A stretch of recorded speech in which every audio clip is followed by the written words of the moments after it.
Merry Christmas, you filthy animals. Welcome to INC Live and welcome to the UFC 310 preview show. My name is Karl Bainbridge and I am joined by the man on the right hand side of my screen. He is the Harry to my Marv, he's my friend and yours. It's Joe Neal. Joe, thank you very much for joining us. I'm glad to be the Wet Bandits this year. And Harry, which one was Joe Pesci? That was Harry. Yeah, I'm glad to be the Harry then for sure because as I'm quite short and temperamental, as many people know me. No, I'm kidding. We also share the same first name, which I always attribute to him being named after me. So I'm definitely glad to have that. I'm glad to be the, let me see here. I'm glad to be the Will Ferrell to your James Caan. I'll take it. That came up, not a great one. Yeah, Elf. I've never actually watched Elf. It's good. It's one of the few Christmas movies that I thoroughly enjoy. I prefer myself the kind of more out there, like, oh, it's a Christmas movie because it takes place during Christmas. I'm gonna go watch Die Hard. Oh, Die Hard! I watch Die Hard every single year. Yeah, it's a Christmas movie. Yeah. Die Hard's a Christmas movie. The Thing is a Christmas movie. I count it. Not really. Kiss Kiss Bang Bang is, and In Bruges are. So, well, all Christmas movies. They take place during Christmas. We could spend a good 20-30 minutes talking about some of our favourite Christmas movies, but INC Uncaged is the best place for that one. You can find that on our Patreon page, patreon.com/itsnotcagefighting. I know a lot of fans who tune into this show, though, want us to be talking about mixed martial arts, and we have one more pay-per-view event before the end of the year, and it's going to be taking place next week in Las Vegas at the T-Mobile Arena. It is, of course, UFC 310. And you have to say, Joe, before we actually talk about that card itself, this is probably the best opportunity for us to talk about the UFC overall in 2024, because there's been some real highs. The Noche UFC was a big deal, UFC 300, which was of course this big marquee event. On the whole though, it's been a frustrating year for me because it feels like one of those years where I feel the UFC could have done a lot more to make this a truly epic year. But for whatever reason, I feel they just held back a bit. And I think the number of worse than average events overrun the great ones. We've definitely had more average, or we've definitely had more less than average events, is probably the nicest way to say it. We've had amazing ones. We've had some amazing ones. Don't get me wrong. Like, I think 300, when it's all said and done, will probably get up there in terms of like how much fans love it. You know, it'll probably up there as like one of the big fan favorite cards of all time. And UFC 100 is a fantastic card. 200 is not bad. 300 is probably the best out of those three, admittingly. But I think, you know, with the best way to put it, probably that between all the, you know, bad booking, we'll say bad matchmaking, confusing like favoritism we see, I don't think that we're gonna look very fondly on 2024. You know, the running joke in my household is, oh, is this another Apex card? So I can agree with that 100%. So is 300 your big highlight? No, I think my big highlight, I can pull the exact card. Well, at least I believe I can. No, that was last year. Never mind. Well, for me, the big highlight was Noche UFC. Maybe not so much because of the card itself. I think some of those fights may be under-delivered on the main card.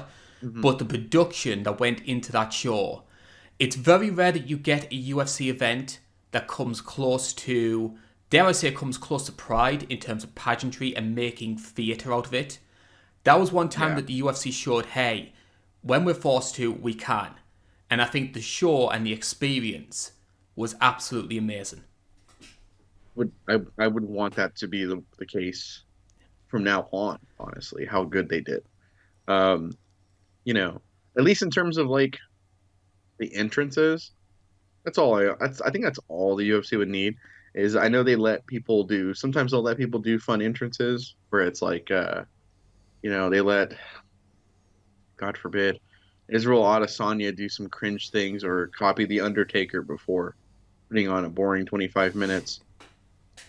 So I do like that Undertaker one if he came out and showed up. You know, he really didn't. So I'm not. I mean, that one's really good. I think the co-main event sours me. I If I can wonder be why. honest. Yeah, I think the co-main event sours me. It's not a very good fight. If it was like a flip, I would. If it was a flip of like the winners, you know, same result, same method, and everything, I would have been like, "Well, my girl won," But inside, deep down, I'd be like, "Man, that fight sucked. It was a really bad fight." And I'm kind of the same way now. That makes sense. Like I'm still kind of doing that, like now, where I'm like, she wasn't very good. It wasn't a very good fight. Um, and I know some people didn't like that main event. You know what it was? I found that main event enthralling and wonderful. So, but in all fairness, though, the first three fights on that card were unbelievable. Were great fights. Like it just got better and better and better and better. So that might be my favorite card of the year. 300 is just like the big marquee one, but I would love them to do more of the pageantry of Noche UFC they did this year. Even if it's little subtle like references, because like if you're a wrestling fan, do you remember what WCW? Yes. Like if WCW did say, I don't know, Spring Stampede, you'd have all the commentators to be wearing the cowboy hats and having like a little bit of pageantry. I'm not saying you have to do the full-on bells and whistles, but if you're in London, have the ring girls dressed as the Spice Girls. Just little subtle nods to the location. Mm-hmm. If we go to like stuff like that would be like really fun. Like UFC's production quality is the best ever. It just happens to be on ESPN, which I don't know if you have this problem, but we have to use ESPN Plus, and it is horrible. It's a horrible service. Like it's always buffering, it's always pausing and breaking. The app will break sometimes. One time the app broke, and I got a full refund for my card after fighting with them for 3 days because they were like, "Well, you did watch 5 minutes of it." I'm not joking. That was legitimately what their support was telling me, and I was like, "What? Well, I couldn't watch any more. I didn't even see a fight. I got to see John Anik talk to Joe Rogan. It was the John Jones Anthony Smith fight because I wanted to see Ben Askren fight. You're probably the only person in the world that will ever say that. It's fair, yeah. Well, I was very adamant that he was going to walk in and grapple everybody out, just out wrestle, lay in prayer. So I was like, I want Robbie Lawler. If he wins, it's Robbie Lawler. Ben Askren would be kind of what's the word I'm looking for here? Gratifying.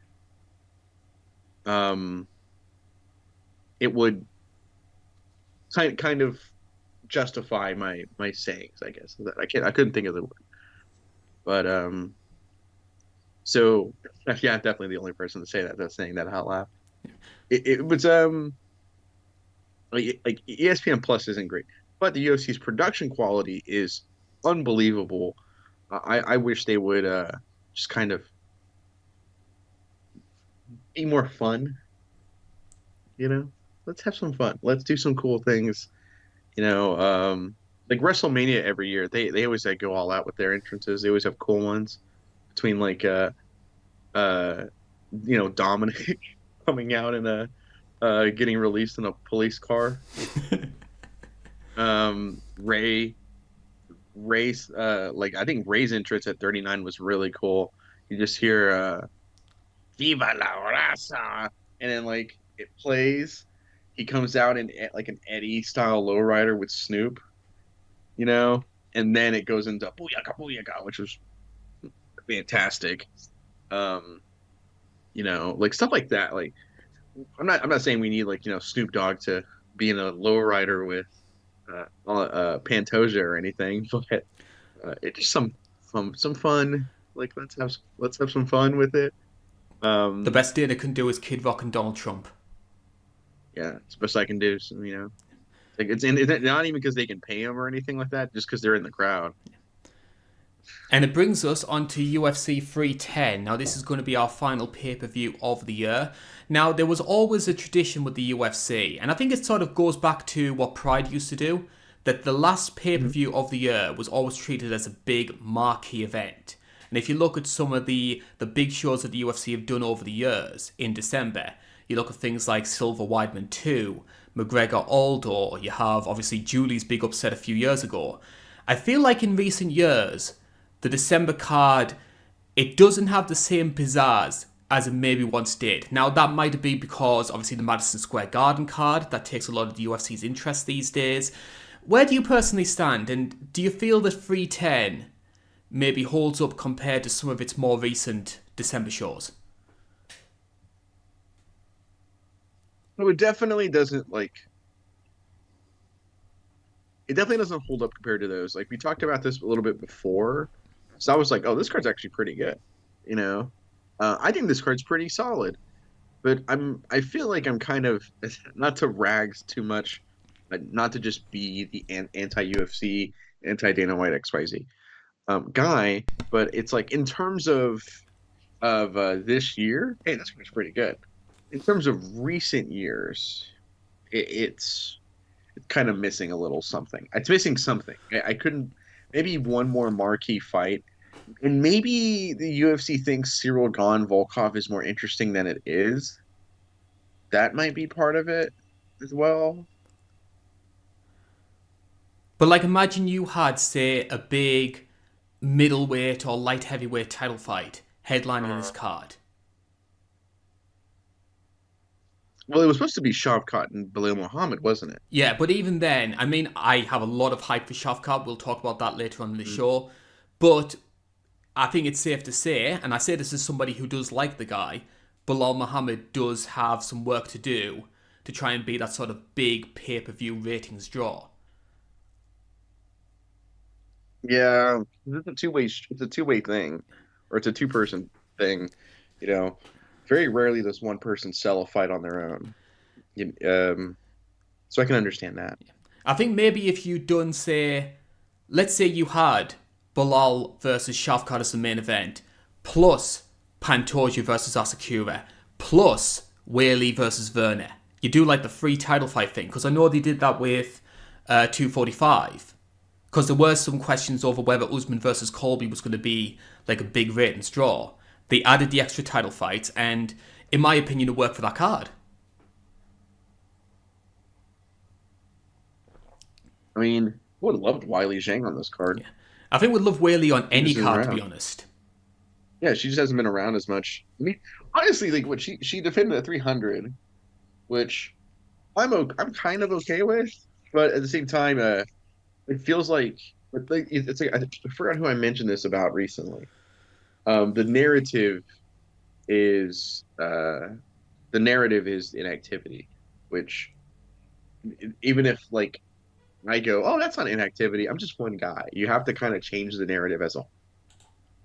And so I definitely kind of worry about that because she's a big fan favorite. I would hate for some people to sour on her because she's not fighting.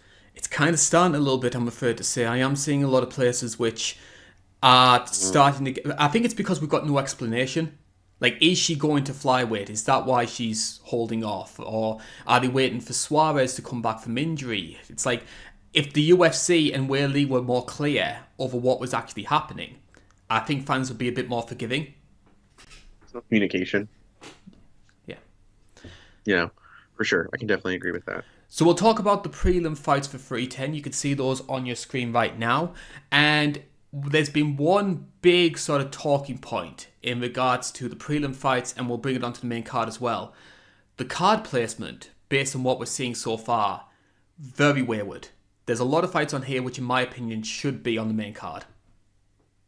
I can agree with this. For sure. Like, think we did Chase Hooper. That sounds like a ESPN2 type of fight. Kennedy and Chukwu, definitely a prelim fight. Well, I'm thinking same with the Cody Durden fight. I'm thinking more about the fact that Evloev versus Aljamain Sterling. which has title Yeah, that's a implications at number one. featherweight. It's either those two guys. It's either the winner of that fight or it's Diego Lopez next, and that's a prelim fight, and almost in terms of placement on the card, not even the headlining prelim fight. And you've Shows you got how much they like Vloyev and Aljo. and you've got two featherweight fights which are lower ranked, which get higher billing than this one. Yeah, it's odd. And I'm very surprised we have Bryce Mitchell and Kron Gracie on the main card after Kron Gracie's like last couple performances. And I feel like that fight got made recently. I feel like that fight got made like a couple weeks ago. Why do you think that is? Do you think it's the UFC not liking the Vloyev style? They've always seemed to have this kind of grudge against the Serra-Longo team? Are they punishing Aljo for that? I wish, again, it's like what we're saying with Weili. I just wish people would be a bit more honest on why the UFC are making the decisions that they are. Yeah, it's very odd. Very, very. I there's no one to back this up. I feel like this is more of a theory than a rumor. I think this is more of a theory. But I've heard that some fighters get paid in a bonus if they're fighting on the main card. So that's why you'll see them get put on prelims sometimes. And I wonder if that's like the case for like Aljo. But I think well, because what Avoyev, he last fought Arnold Allen, right? And remember that fight actually wasn't that bad. I think it was probably But Dana was like, one of the best fights on the 297 main card. oh yeah, because we had to watch Sean Strickland and Dricus Du Plessis fight later, and that wasn't very good at all. That co-main event was pretty good though. Yeah, the greatest title fight of all time. Yeah. And then we got the real greatest title fight ever, just bad judging. You think you're special? You do. But yeah, that fight was actually pretty good. I thought that was like up there for better fights on that card. But I don't know. Remember Dana White said Dana kind of pulled a Vince McMahon, Kevin Owens situation of like, this is the worst fight in Mania history. It's the worst fight we've put on the main card. Like, really? Was it? I was like, I don't know. It's like, I remember you guys put Mickey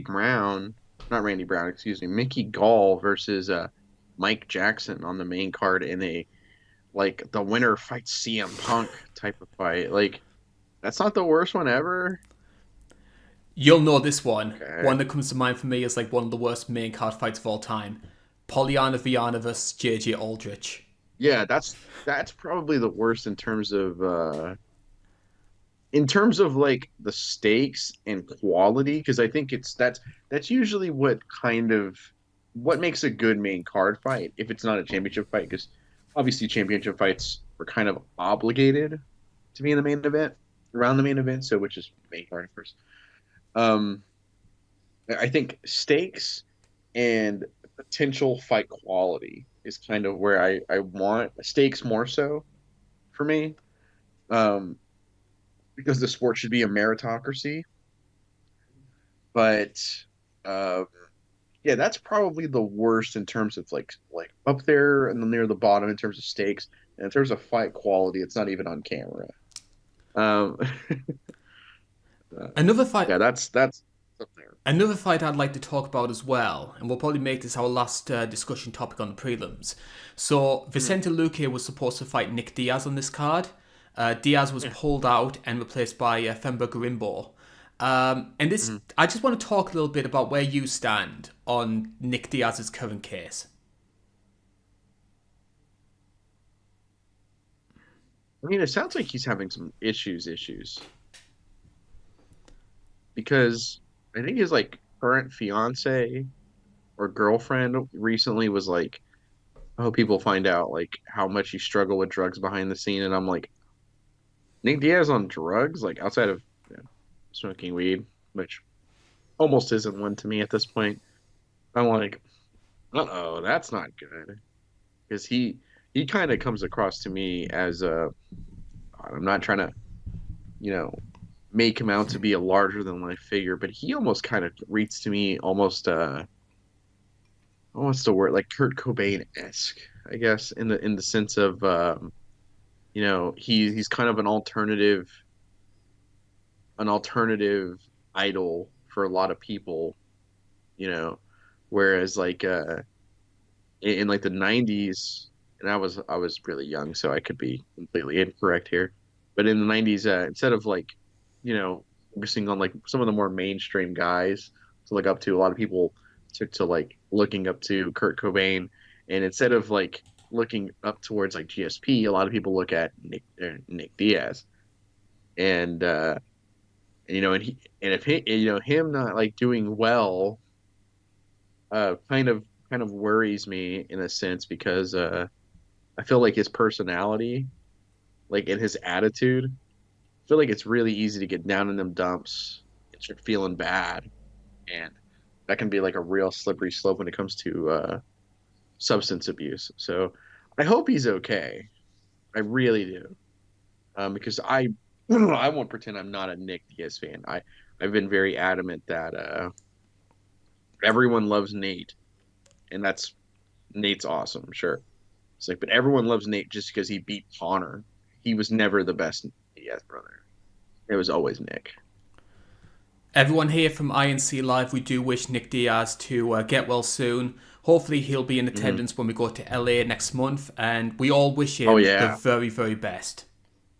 I hope I hope everything's okay here and health wise, but for sure here, because there's that I saw it recently. The reason why I kind of got like so dark and like kind of is that I saw this thing. It was all stills but subtitles of him after the Robbie Lawler 2 fight, where Robbie Lawler was like, "Hey man, you doing all right?" He's like, "Oh, I'm doing great." Like, no, I meant like all right, like in life. And they just kind of talked about it. He's like, "Hey man, like if you need anything, let me know." He's like, like I'll fight for you outside of here. And I was like, "Oh, that's a great moment." Then I went, Nick pulled out. I hope Nick's okay. Like it just kind of got me thinking, especially at these holiday times. Everyone talks about it's like, oh, it's the most wonderful time of the year. It's also the most depressing normally for people. So we move on to our main card, and we're on the featherweight division here, and this is very much what you would call a TV fight, this one. It is Nate Landwehr who is taking on Doo Ho Choi. Landwehr, often the go-to guy when the UFC wants sort of like a low-level action fight to sort of kick off a main card, whether it's on TV or on pay-per-view, as he has done over the past couple of fights. And I think as well, a very good choice of opponent. Doo Ho Choi still carrying a little bit of fanfare from what he did against Cub Swanson back in 2016. But he has been inactive. This is his second fight back after a long layoff. Can we still expect that same Doo Ho Choi this time around? He looked pretty good against Bill Algeo. And against Kyle Nelson, who I like a lot too. Mostly for like his personality. I've seen him in some YouTube videos. He seems like a really good guy. But he was winning outside of like a headbutt point deduction. But Bill Algeo, I thought he looked pretty good. But it's really hard to shake off that 3 straight loss like kind of vibe, because he came in with all the fanfare in the world. Everyone thought like, oh, this guy's it, and then that Cub Swanson fight. Just unbelievable fight. There's always that like kind of thing. It's a kind of almost become a hyperbole of saying fight of the century type of fight. And that's definitely a contender for fight of the century. Sure, that fight is unbelievable. But it's really insane to see like how much punishment he took afterwards. And even though it's really obvious of why what happened, but then he gets stopped in his next 2 fights. And you go, he took all that punishment from Cub Swanson and he didn't go down. I was like, well, to be fair, he took short-term and long-term damage whenever you get hit. You're hurt in the moment, but you're hurt lifetime as well. So it just kind of is what it is. Do you think that's a failing on Choi as a fighter, or a failing on the UFC matchmaking? Because going from, I think it was Thiago Tavares in his UFC debut, and then he goes to a top 5 ranked Cub Swanson. Fantastic fight, we praise it a lot. And then what happens afterwards? Instead of getting that drop in quality that maybe he needed, he's getting a main event match against Jeremy Stephens. And we know how hard he hits. Yeah, hardest hitter in 145. He puts people to sleep. When he hits people, they don't I think move. This should be his shirt, honestly.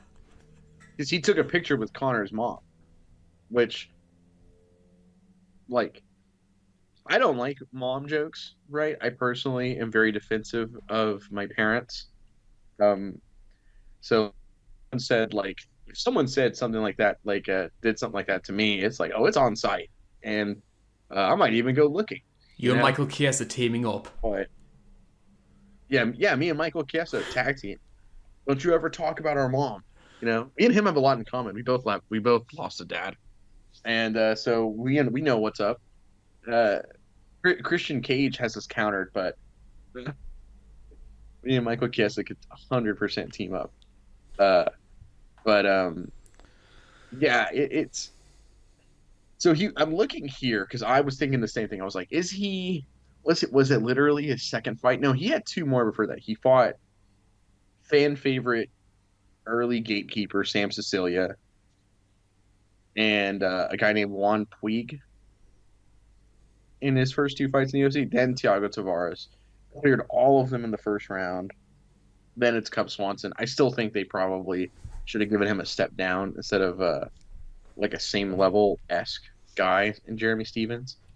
Because I mean, he did win a round against Swanson, but it's like, oh, we want to like they want him to be somebody, so it's kind of hard to just be like, oh, we want to make sure our investment in you is worth it, so let's protect our investment. And you'd argue as well, with Zombie now retired, the need for a Korean star is greater than it has been. Agreed. So I don't know. I thought this was I thought that was an odd matchmaking at the time. Him going against like Charles Jourdain, that one makes sense to me, right? But Jeremy Stevens right after Cub Swanson, and I think that was during Jeremy Stevens' big run where he was like a clear number 3 guy to Ortega, and well, we thought number 3, clear number 4 guy to Ortega and Max, because it turns out Aldo still had a lot left in the tank because Stevens found out. But yeah, I mean, I'm hoping, because against Bill Algeo, he looked pretty clean, and I wonder what happened in the. I think I don't. Was it mandatory? Was it injuries or was it mandatory? It was mandatory military service. Yes, kind of a similar situation to Korean Zombie. He's not. It's funny, Korean Superboy. If he gets to the title, somehow, then I guess he can be the Korean Superman. But I mean, he's a lot of fun. If anyone hasn't seen him fight, because he kind of came around pre-2020, which did bring a lot of new fans in. Well, he was around prior to that, and he was around. He was around post. He was around post Connor, so people might have seen him fight before. But those are like the two like most recent like break points of where I go. Where did the most fans come in? 2020 and Connor, like the two big events of note. Because as much as the UFC wants to think, John Jones does not bring new fans to the sport, and neither does Sean O'Malley. But yeah, I think. I mean, this fight is the perfect fight opener, though. As much as we like critiqued, the placement of the prelims, this is not a fight I would take off the main card because of just wow factor of like how much fun this fight has to be, right? So we touched on it there. You mentioned before about Doo-Hoo Choi and how entertaining he was and how fantastic the fight with Swanson was. I think it was December 2016, I think that fight took place. In terms of a technical perspective, what is it that makes Doo-Hoo Choi, to you, must-watch television? He has dynamite in his hands. He hits very hard. He's very quick as well. He's a little hittable. Like, he's willing to take one to give one, or take two to give one. which makes for entertaining, but it isn't the best for long term, as you can, for long term success. He's also very, very big on. I'm trying to think what the wording is. Uh, he's got some great kicks as well. Actually, his kicks are pretty good. Um, but and his grappling isn't awful. Like he can grapple pretty well. But I mostly think of that power he holds. Um, he holds some dynamite in his hands for his frame too. Like he isn't the biggest guy in terms of build. He's he's kind of like a wiry guy, but when he hits people, it is just you see like the stun guns going off when he hits people for I've sure. heard someone describe his striking as piston-like. Yeah, So it's not so much that he does hit hard. I mean, he can make big impact when he strikes you. But part of what makes his punches so effective, in my opinion, is that it's the perfect punch in the perfect place at the perfect time. It's not like a Francis mm, Ngannou style brute strength, if you know what I mean. yeah. He's not. He's hitting you with precision power instead of just swinging the sledgehammer, swinging a Ford Escort. Actually, My mum and dad actually had a Ford Escort, you know. yeah, that's awesome. My dad worked for Ford, so I've seen a lot of Ford Escorts. So when they were talking about Francis Ngannou hits with the power of a Ford Escort, he doesn't want to fight John Jones. I don't know, but they added that in. They edited that one in. I thought I don't remember that at the time, but they I was like, it's like, oh, I've seen this. That's kind of wild. And then of course they told that to poor Danger Aaron whenever they were doing a cup test in Jackass 4, which Francis being a good guy is like, can you stop telling him that he's right here? But they do often say that one of the best ways to neutralize a precise striker is to make a fight as chaotic as possible. Cue Nate Landwehr. Oh yeah. What can you not? How does anyone not love this guy right now? So an 18-5 record, he's won 4 of his past 5 fights. He's only lost during that time was against Dan Ige. Some of his notable wins include Hmm. Jamal Evans, who he beat last time. Jamal Emmers, I should say. Austin Lingo. Yeah, We also got Ludovic Klein, which is a win which has aged very well. And Darren Elkins. I I like mean, he him, wasn't able to finish Darren Elkins, but bloodied him up pretty badly. but he put it on him. Like everyone goes like, oh, he has 3 losses in UFC. He's like, well, we don't know if he's going to be a world beater. I mean, the Herbert Burns loss hasn't aged very well. Like that was his debut, and sometimes like the bright lights and everything like that. And he was also catching Herbert Burns until the knee just landed.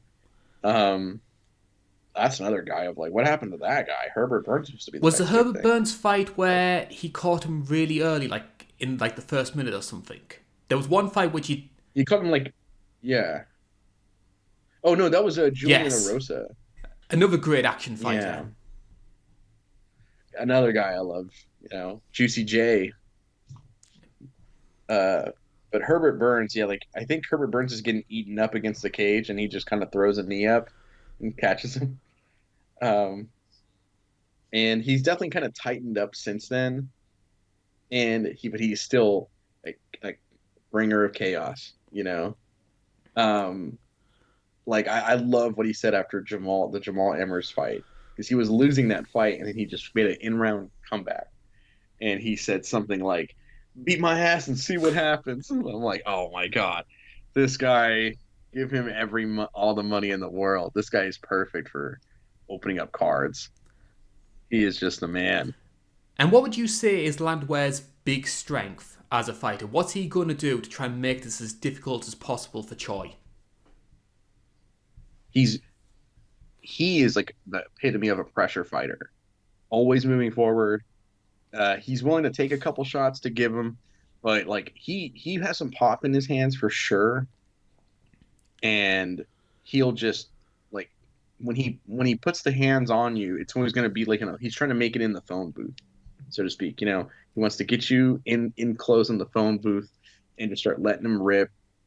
He'll do the thing where he'll throw a left hook and use it to collar tie and an uppercut and a single collar, which is always a fun technique. I'm a big fan of. We've seen a lot of that recently. I feel like in the last like 2 years, 3 years, we've seen a lot of guys pull the old Vanderlei solo because Vanderlei, everyone likes to make fun of his hooks of, going at him.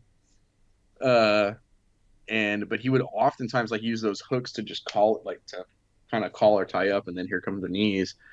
So he's pretty good at doing that with his hooks to kind of get the collar tie and letting uppercuts rip. And he's very tough guy. And if he goes to the ground, he's a competent grappler. He's a very good grappler as well, or not a very good. He can grapple for sure. There's no denying he can't. He's got 2 submissions in the UFC, more submissions than he has knockouts in the UFC. But he definitely has some pop in his shots, and he just wears you out. The David Onama fight is awesome, and everyone remembers how just worn out Onama was by the end of that fight. And Nate Landwehr is having the time of his life with it. And he probably could have finished him if it wasn't for the fact that, he was having a fun big time. time started showboating. Yeah, very Ian McCall-esque, which I always remember. That's always like the most infamous for me showboating moments, but I don't think it. I think Ian McCall. That fight probably can. I don't know. That's a big tangent. I don't want to get on. That fight's great. Because we got told off for tangents. Yeah, well, I needed it. So shout out to that guy. Honestly, I needed it. I know I do it. I don't, but I don't. Sometimes I don't catch. I'm not aware of myself in the moment. So I needed it, and it's him saying that was like, thank you. I can have that refresher and try to be more self-aware. Perfect. So shout out to that guy. Honestly, I'm always love constructive criticism. But yeah, I mean, Nate Landwehr is he's so awesome. He would you call it a TV fighter, the perfect TV fighter? And you always get those over the years. You have people like Chris Lieben was, for me, like the original TV fighter.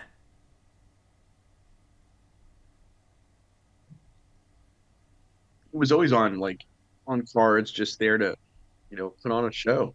Was it him and Terry Martin? Getting eaten up, and then just start brawling with one another, and he catches him with a big left. Oh yeah. Chris Lieben is the prototype Justin Gaethje in a sense. And which way I which way are you leaning with this one?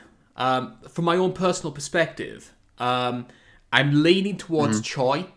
I think that a technician like that should, in theory, eat a guy like Landwehr apart. But I do think Landwehr does have a path to victory. Because one thing I have noticed from Choi is a lot of Choi's defensive issues come when he's fighting against the fence. It's very similar to JDS. That's where Swanson had a lot of success against him in their fight. And when you think that Landwehr has such a great pressure game, he should be able to push him against the fence and tee off on him. So there is a pathway for Landwehr to win this one. But I'm going to go with my head rather than my gut and say Choi by decision. I think we're going to disagree on this one because I think I'm going to go Nate Landwehr either by a second round to late third round stoppage. No, that's way too wide of an area. I'll say he gets him in the last half of the fight. I think he finishes him in that last half of the fight. I think he's just going to wear on him, just constantly hitting him. But Choi does have the technique and the pop and accuracy and all that to put that shot where it needs to put Landwehr out early, because Landwehr is all about trying to break your rhythm. If he can't do that quickly, Choi can catch him for sure. It would be exciting if Choi won. It's not like Nate Landwehr is going to go anywhere. He's always going to be used for these things. He's going to bounce back and then have a great fight, and for him back in the spot. But I'm trying to think of how to word this. I think Nate Landwehr breaks the rhythm. I think he puts enough shots on him, and I think he can break down. I think he can break down Superboy. I think he could potentially be that kryptonite. I see what you did there. Yeah, because you can't be regular kryptonite doesn't work on the Korean Superboy, but the Korean kryptonite.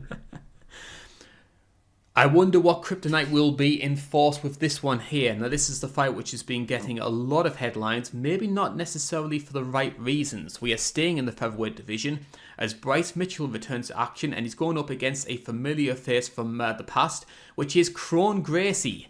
So, we sort of touched on this when we were talking about some of the placements on this main card, because, Joe, try and explain to me what this fight is doing on the main card of a pay-per-view.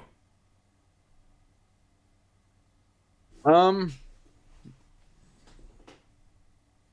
have no idea. The only thing I can think about, and I'm looking at, I'm looking right now at every fight placement Ron Gracie's had. I wonder if he has it in his contract or something that he has to be on the main card or something. I have noticed that, yeah. Every fight he's had so far has been on the main card. Is it because of his last name? That's like the only thing I can think of. Like his family ties. I mean, in terms of grappling, this dude has an unbelievable career in grappling. But I have no idea what he's doing on the main card of a. Like we've clearly seen the window. We've seen the ceiling. We're not that impressed with it. You know, because from a lot of perspectives as well, this fight just doesn't make much sense, because this is going to be Kron Gracie's first fight in like 18 months. And when he last fought against Charles Jourdain, it was an awful performance. From a lot of perspectives, it was just not a good performance. And what did the UFC say? Hey, we're going to give you a ranked opponent on the main card of a pay-per-view as sort of like to sort of commend your performance in your last fight. It's a bit bizarre to me. And also as well, the fact that Bryce Mitchell still has his ranking and is fighting before the guy that's viciously knocked him out, Josh Emmett. Yeah. It makes no sense to me. I mean, God, that was a scary knockout still. That's one of the scariest ever. It's even for me from like a matchup perspective, this is a weird fight too. So part of me is like, oh, are we picking this for Bryce Mitchell because we know Kron Gracie isn't gonna tear him up on the feet, but like so he'll play more into Bryce Mitchell's strengths. Like, wait, hold on though. No one wants to play on the ground with Kron Gracie. That's a horrible idea.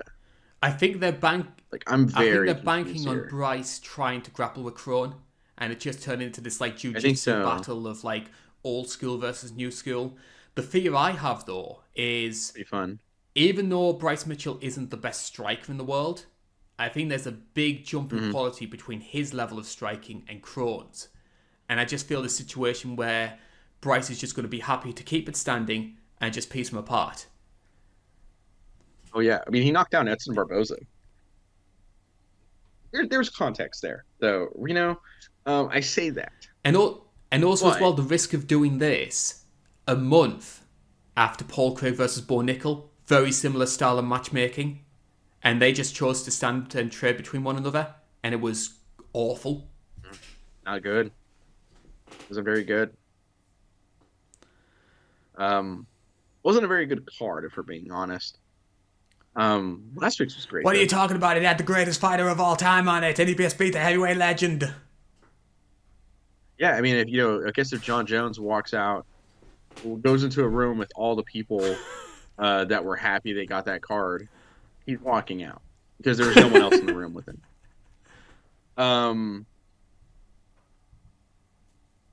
It's ridiculous. Disgusting matchmaking. And anyway, we'll try and be more positive. We'll try and keep on the more positive side of the show here. So we'll talk about Bryce Mitchell. So a 16-2 record. This is going to be his first fight in 12 months. Ironically, he was on the final December card or December pay-per-view of last year when he fought Josh Emmett. Didn't go well for him, as we all know, quite infamously. Outside of that, though, some notable wins. Dan Ige, good win. Edson Barboza. And then you have people like Andre Fili, Charles Rosa as well. He came up through the 27th season of The Ultimate Fighter, I believe, the undefeated season.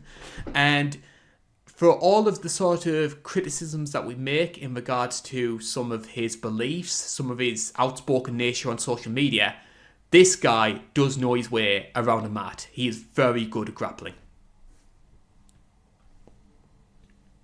It's super funny to me when I think of Bryce Mitchell, the person. I'm not trying to stereotype here, but I feel like when you think of Bryce Mitchell, the person, you expect a certain fighting style. And then here he comes out with like the slickest jiu-jitsu. It's like, wait, what? Like a very, like, oh, he can wrestle a little bit. Okay, cool. And it's like, oh, wait, hold on, he's twistering a guy? Like it's odd. It's kind of awesome, if I do say so, honestly. Like, I know a lot of MMA fans that just hate any kind of grappling whatsoever. Bryce Mitchell is one of the guys I'll say, hey, you think this way, come and watch this guy perform, because it's nearly always offensively minded. Because I think there are a lot of grappling heavy fighters that just focus on control. He's constantly moving position. He's constantly chasing a neck, chasing an arm. I'd say Tim Elliott's a guy I think is quite similar to that mold. Oh. I always point to like Joe Stevenson back in the day. Well, with Joe Stevenson, it's just the guillotine, isn't it? Oh yeah, he was always working for it, but he was a very aggressive grappler as well. Kind of insane how many guillotines that guy got. Hindsight, but yeah, Bryce Mitchell. A lot of people I know don't like the grappling, and with a lot of people about it. And they go, well, I just don't like. He goes, I just don't understand it. And I'm like, it's fair. One of my best friends is like, oh, I love the striking of it, because I have two friends that are huge boxing fans. Actually, all three of them are huge boxing fans. And they've all told me that it's like on the ground. One of them says they get a little lost, and another one is like, I don't understand it. I don't care. I'm like, okay. And then the other one will say stuff like, he feels like there's the percentage chances of there being a stall, like, it's just really high. So, and he hates the stalling aspect of MMA, because I do agree that stalling in MMA is worse than most combat sports. Case in point, Holly homing the verb. I have seen so many people start to use Holly homing in that context. It's like the go-to word now for wall and stall. I hope it starts like spreading to other like big corners of the MMA world. Like if DC ever says it, like, it's just Holly homing here. And speaking of DC, do you think you mentioned before that a lot of the people who you watch the sport with don't understand the grappling? Do you think it should be on people like DC and Cruz to explain all these positions? What's the aim of X trying to do this to Y? I would like that. I mean, sometimes they do a really good job of it in the wrestling department, but when they get to the mat, I would like to see more of that, because, I mean, I understand it, so I'll probably be one of the guys of like, I don't need to hear this, dude. But I'm not like everybody else, I'm a genetic freak. I'm not normal.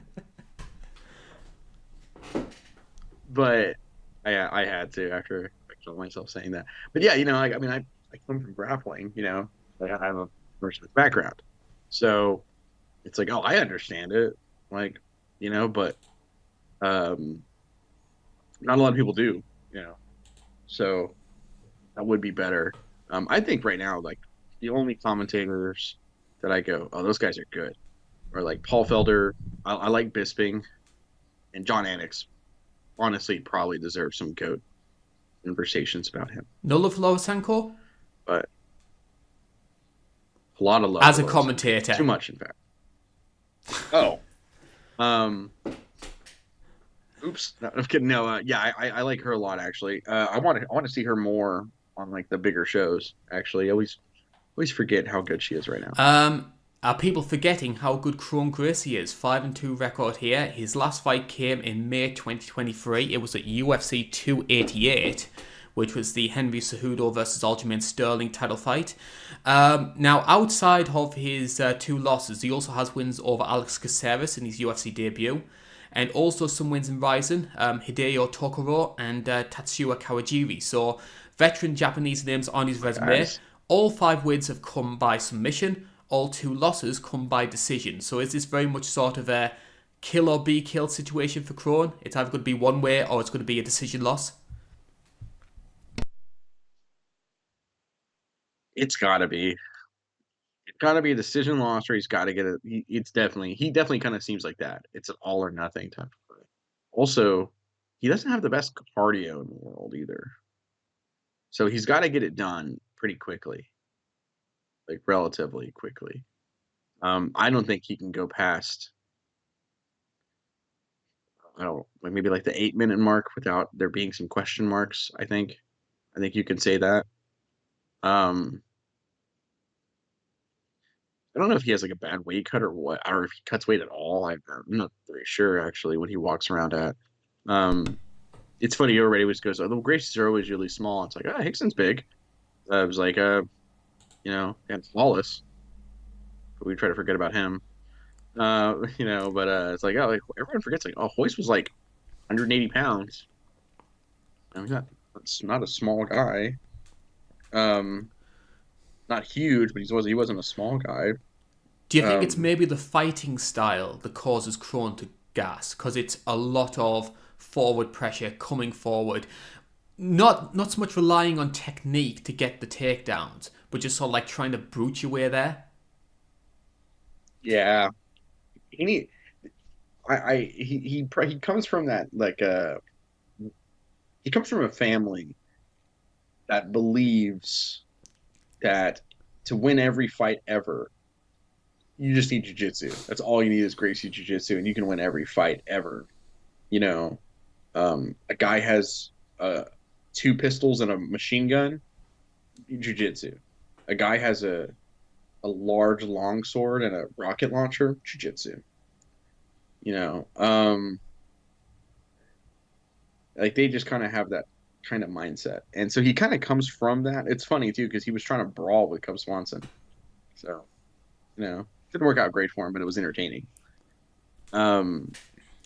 He was kind of Cub's punching bag for the most part, I thought, in that fight. But there was much more willingness to try and embrace the striking in a way that he didn't do against Jourdain. Yeah, in that fight, I thought, oh, maybe he'll actually like show up with some improvements because he was at least attempting it against Swanson. And no, Jourdain just ate him up with body shots. I mean, that's one thing I will say is Jourdain and Swanson did attack the body relentlessly in their fights. So maybe it isn't a gas tank issue because Jourdain was like throwing snap kicks up the middle. I watched a video recently on Cub Swanson, like how he was attacking, how to punish a punch. I think it was like called like something like how to punish a punching bag, and he would like throw like a left hook high and then just whip that right hand into the gut every time. And I was like, well, that was really fun. But I love Cub Swanson if it isn't. So much fun. But I mean, in terms of like grappling with him, you got to treat it like quicksand, I guess. I feel like if you're there for a little bit too long, you just got to leave. You got to get out. But I don't think he has. Really, really doubt he's. I mean, he's. This is his second bigger layoff. He didn't really improve at all. He almost regressed after the last one. So I'm not saying he's regressing. Let's just say it's the same guy that fought Charles Jourdain. Like, Bryce Mitchell isn't the best striker, but he's probably going to piece him up on the feet. The question for me in terms of how I think this fight could play out in terms of an entertainment perspective is Bryce going to be does Bryce have that ego on him to try and grapple with a Gracie?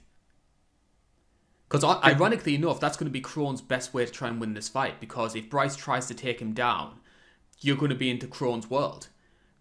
Is Bryce going to do that? Is he going to take the easy avenue, keep this standing, and I think he has the stand up to piece Crone apart, and we get ourselves another Jourdain situation. I think he'll definitely. I think I could see this being a Paul Craig-esque, Paul Craig, Bo Nickel type of fight.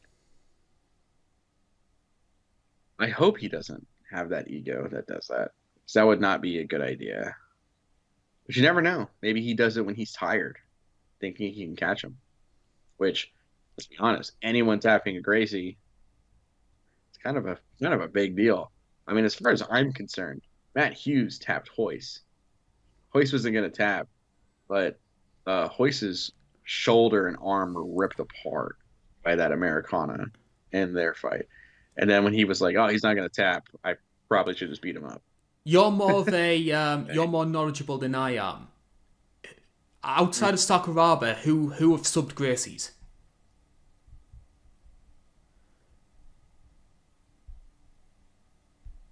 Because I know Sakuraba did it to Hens. Eddie Bravo did in Abu Dhabi. And as well, the Brazilian guy. He's Limosh's manager. Machado's have. Valid Ismail. Oh yeah, Valid. Yeah, who is hilarious, by the way. He is one of the funniest guys ever in this sport. Valid Ismail is awesome. His eyes, like, if anyone hasn't seen him, his eyes are like out to here. You know, he has like, his eyes are always bugged out. He's always super intense, and I feel like every time I see him, his hands are right here, like he's ready to fight the camera guy. And he's just a really intense guy, but he says some of the fun. He's a very, very intense man that talks like Renzo Gracie in terms of all like the wild things he'll say. I always think of like whenever, you know, the big I won't repeat it. Famous quote of Renzo is, "We've been doing this since BJ was in his, father's nether regions." That sounds like something Ishmael will say. Like, it's to the point where I almost kind of wonder, like, he must have stole that. But yeah, he's tapped Gracie's. Eddie Bravo did. Eddie Bravo caught Hoyler with a triangle off of a rubber guard, off the rubber guard in Abu Dhabi, which was huge at the time. It's monstrous. That's one of the most insane, like, upsets ever, for sure, was that one. So are we going for Bryce to win this one? Decision? I have Bryce a decision here. This one's weird. The first fight on the main card makes perfect sense to me, because I think you and me are the same belief of we have like the TNA mentality of you open up with the X division. Open up with the X division if you can. Get people pumped to watch your fight, to watch this fight card. And then Bryce Mitchell, Kron Gracie, like, what? Over Randy, for me, it's like, another entertaining one. Randy Brown, Brian Battles on the undercard. Like, that fight should be awesome. It's ironic that they probably shifted Evloya versus Aljo because they fear it's going to be grappling heavy, and then put a Gracie in its place. Knowing our luck, they're going to switch it week up. They've done it before. They made us watch Makayev fight and then put him on the prelims. I'll never forgive them for that. Yeah, they did it to us just recently, actually. Yeah, that was just recently when that happened. Manel Cape, because we covered that fight. Just in case they do, by the way, I'm picking Aljo by decision. Big call, I'm going to Vloyev decision. Yeah. Oh, really? Okay. Yeah. I think Aljo has a little bit more, but I think he has a little bit more. They're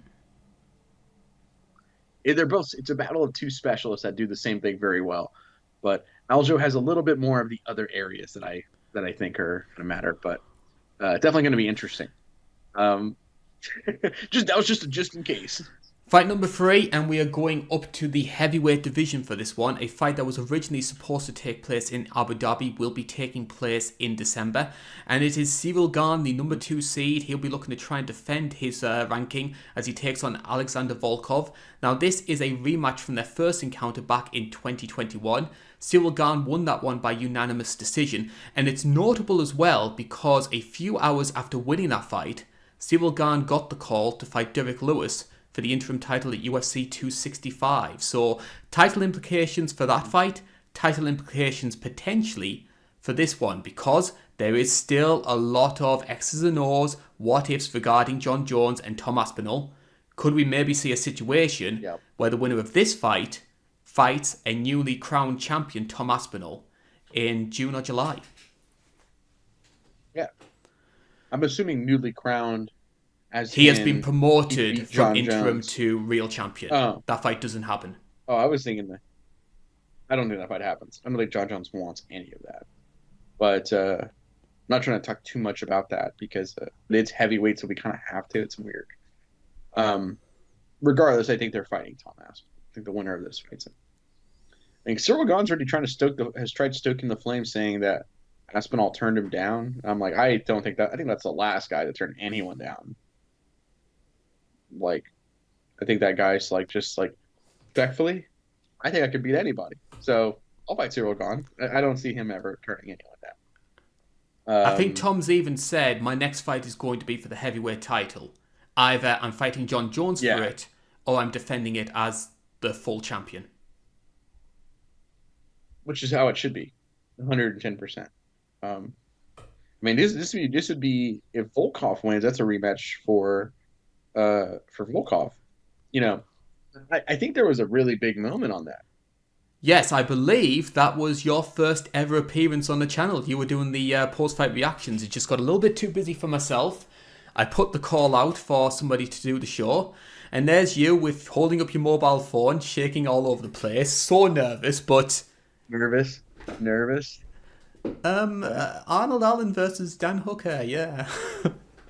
It's so funny watching it back now. Oh, have you tried watching our first ever preview show? Yeah, I have. Like, we just put up my mobile phone in the corner of a room, because we actually do have friends with a community radio station. So I just put my mobile phone in the corner of a room. It's so amateur. But I managed to get a few friends who knew mixed martial arts, and it became a lot bigger than I ever thought it would be. I mean, based on the stories that you've told on the show, you know, that's this whole channel, you know, like, I mean, I've been doing this. I can literally say, technically 2 calendar years coming up on year 3, you know, but like over 24 months I've been doing this, and I'm like, man, I'm surprised. I still am, and I'm surprised I'm doing so well, you know. But definitely got the gift of gab. But I mean, actually, I always forget Volkov's been on a tear since that Aspinall. I think it's 4 or 5 winning streaks since that loss. Yeah, 3 finishes too.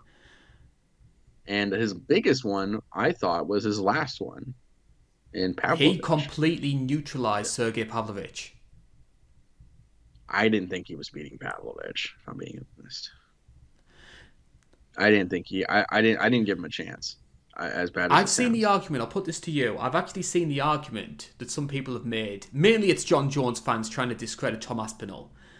They make the argument that Volkov beating Pavlovich in the way he did was more impressive than the way Tom did. Because their argument is, yeah, it was 1 minute, they were slugging at one another, it was a bit of a lottery. Whereas Volkov pieced them apart for 15 minutes, like making no mistake, knowing that if he did, he was getting like a big right hand. Is that just Jon Jones fans trying to deflect, or do you think there's an argument to be made? I'll frame it like this. Because there's a bias for me, because one, it could potentially be Jon Jones fans. So there's that kind of thing. What is going on? Weird. And there was So I'm very biased against the potential of John Jones being brought into this in terms of whose performance was better when he's not even involved. Uh, but I think I can frame it like this: what's more impressive, Bryce Mitchell stuffing every takedown and stuffing every takedown against Kron Gracie and lighting him up on the feet, or Bryce Mitchell taking Gracie down in the first minute and submitting him? First minute. Yeah, there you go. That's beating a guy at his own game is pretty impressive. Do you think that Volkov is able to do that and against Cyril Gane? Because, as we mentioned before, this fight is a rematch, took place in 2021, and I think it was a fairly comfortable Cyril Gane victory. I think Volkov maybe got one of those rounds, but it was like 50-45 from two of the judges. So the question for me is, has Alexander Volkov made those advances to make this a lot more competitive? I think he has. It's just whether or not it's to the extent that he is able to overcome that advantage that Cyril Gane had on him. I think there's two big factors for me. I think Volkov has bulked up a lot since that fight. Like, you compare him when he fought Gane the first time, he was still very stringy, still very lanky. Now he's beefed up a lot. You can just see it in his back and his shoulders. He's filled out that frame that he had. And also as well, we saw what happened to Cyril Gane against Ngannou and John Jones. Volkov's never been a big grappler, but I think he might try his hand at it, knowing that's still an ailment in Cyril's game.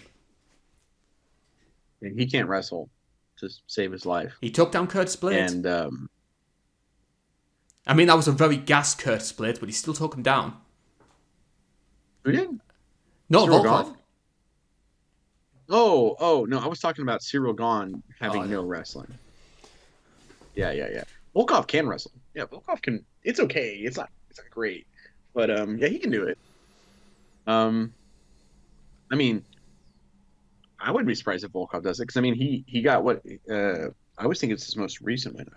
Who is bugging me? So Volkov's most recent win obviously was Pavlovich, but then it was also Tuivasa, Romanov as well, where he sort of filtered out all of Romanov's takedown attempts, and then I think Romanov just gave up after he failed to get him down the first time. It's just like, yeah, I'm knackered now. That's it for me. That makes sense. Yeah, because I thought Romanov could do it, but it was just, well, no, Romanov, Sergey Spivak was who I was thinking of, which I would be. I kind of like that guy. I don't know why. He's a bit of a boy, isn't he? I don't know. Yeah, he's kind of a boy for me. He's probably. I'm not saying I'm a looker myself. Probably one of the uglier fighters ever. And the current recording, like of the current roaster, and very meat and potatoes type of style, with a large round head that just doesn't like kind of defies gravity to me, or defies logic for me. Yeah, he's definitely a boy in my stable. He's kind of fun, but between these two guys, I feel, because the first time they fought, Cyril Gane was just way too smooth. It was just way too smooth, way too much momentum, too much, just kind of, and that was back at the time when everyone thought Cyril Gane was the next champion. And Volkov was very good and was making a push for the title, but it was kind of like a Cyril Gane looks really good right now type of guy. So I feel like that if you look at since then, Volkov has improved leaps and bounds. Like not leaps and bounds, but he's gotten a lot more consistent, because that was like kind of his killer in the UFC, was he wasn't consistent. But he's a lot more consistent right now. The other thing too is I think the loser always has an advantage going into the rematch, because the winner has to just says, I guess I'll just do what I did last time, because it worked last Whereas Volkov goes, what did he do? Like, what are things that he normally does, and how did he use that against me? Like, okay, that was messing me up. Okay, this is what I had success with. How do I build off of this? So there's a lot more questions that you can answer in preparing after coming out the loser and going into the rematch.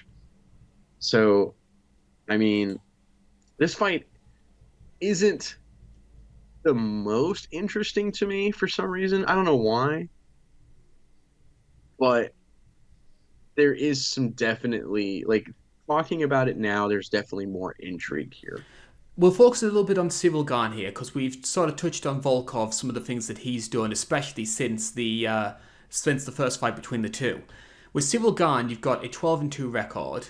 Notable wins during that time. It includes his most recent win against Spivak, which was a main event in Paris. Taito Ivasa, Volkov, as mentioned before, Derek Lewis, Rosenstrike, Junior Dos Santos. So a lot of those names which have always been omnipresent around the heavyweight top 10. And even though he did beat Sergei Spivak, he neutralized all of Spivak's attempts to take the fight to the mat and then finished him in the second round in fairly brisk fashion. I still feel the stench of what happened against John Jones still hangs around this guy. Yeah, I mean, for me, all he had to do was not put himself in a position to get taken down and just light up John Jones at a distance because he was a much smoother striker. And then the first thing he does is throw an off balance lead straight left that squares him up and makes him perfectly easy to get taken down. That was really fun. It's a really smart idea there too.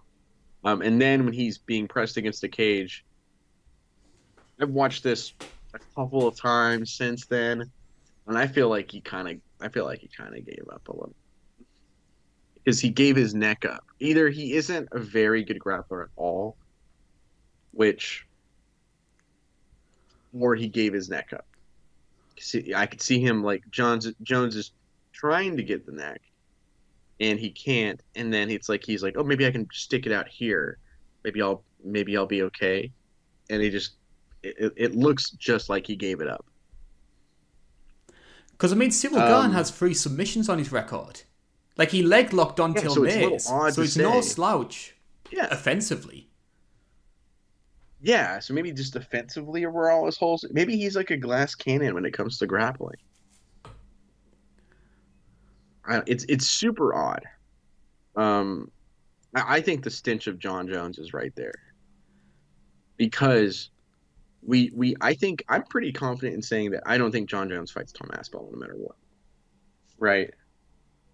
And I have my second monitor here, which is why I keep looking over here. So I'm looking at just like notes and like records and stuff that I have pulled up. But I'm fairly like 95% confident that John Jones doesn't fight Tom Aspinall. And let's say Cyril Gane fights Tom Aspinall and he beats him. Here come the swarm of John Jones fans coming in. And, you always know when they're coming because it's like steroids doesn't imply anything. Like a gram of salt in an Olympic-sized swimming pool. It's like, oh, my God, they're over the hill. They're coming. So they all start kind of running out and they all begin saying stuff. And, they're going to bring up like, well, John Jones beat Cyril Gane. It's like, so clearly he wasn't anything. I mean, because that's like John Jones's narrative right now. John Jones has been pushing the narrative that in about 2-3 fights, Tom Aspinall's losing anyways. But we don't know that. So why would he waste his time now? Exactly. It's like, did you read a script beforehand? Are you implying a much larger conspiracy here? Like, or are you just talking out of your ass? And yeah, I mean, it's I personally don't see anybody at heavyweight that's gonna push Tom Aspinall. I think he kind of showed in his last 2 fights that it's like, okay, you're him, huh? I think Tom can get caught. I think he's a little bit hittable. He does sometimes leave his chin out there a bit, and we know there's so many big hitters in this weight class.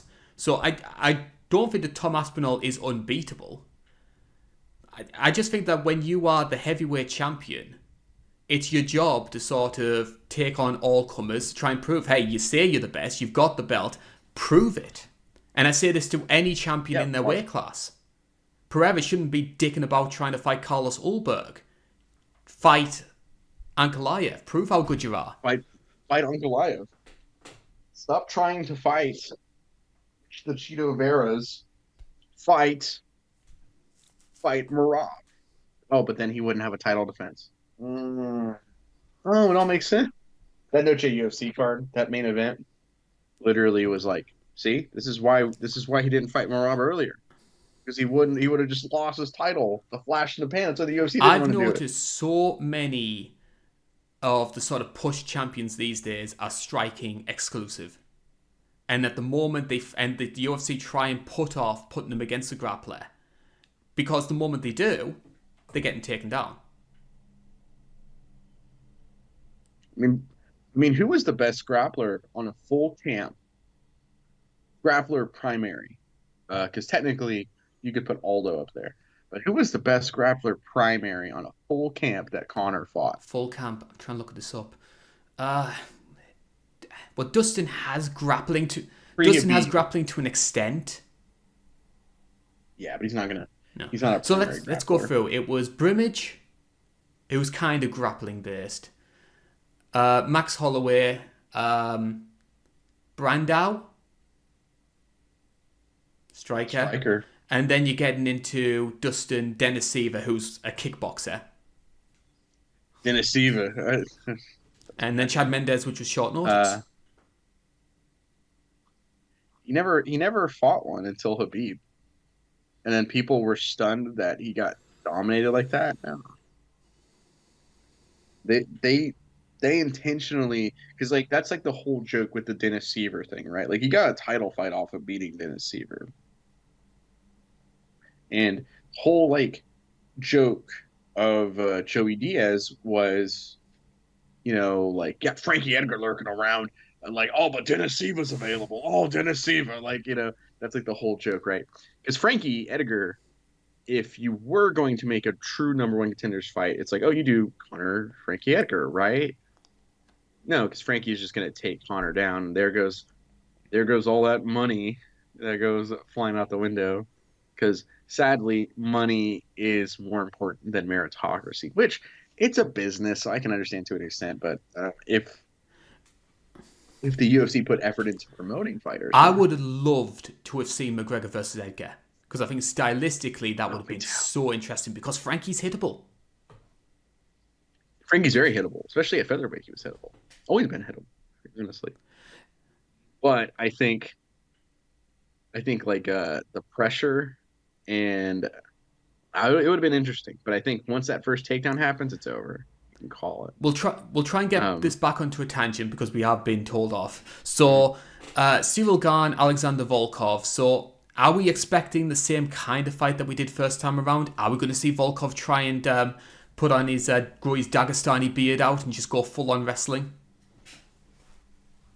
It'd be funny if he grew mid-fight, like in between rounds. Like, first round you lost, Volkov. We're gonna need you to start wrestling. Like, did Volkov just grow a beard and some mutton chops? Wasn't there a fight? Wasn't there a fighter that cut their hair mid-fight? But I hope so. I have to look this up. I will say I'm picking Volkov to win here. What are the odds again? I'm not sure about the odds. I haven't been able to get the odds. I noticed that they're like I tried looking them up last night too, because I got curious, because I usually don't like to hear the odds. I'm like Han Solo. Don't tell me the numbers. But no, I used to try to wait until. But then last night I was like, I'm really curious, because I feel like I'm picking a lot of I'm really curious what the odds are, because I feel like I'm picking some odd ones here. And I was like, and I mostly wanted to see what the next fight, like how big is the gap. But yeah, I couldn't find them either. I had a hard time. I'm going to be picking Gane for this one. I think that Volkov is going to do a lot better this time around. I think he will make attempts to try and make it grappling heavy. but I don't think his level of grappling is enough to get Garn down. And we could see the same situation with Civil using his footwork, using his movement, and hammering that body. Time for us to talk about our core main event, and we are going to the welterweight division. Shavkat Rakhmonov stays on the card, but he's not going to be taking on Belal Muhammad. He's instead taking on a man who should have been fighting in Tampa in just a week's time, which is Ian Machado Garry.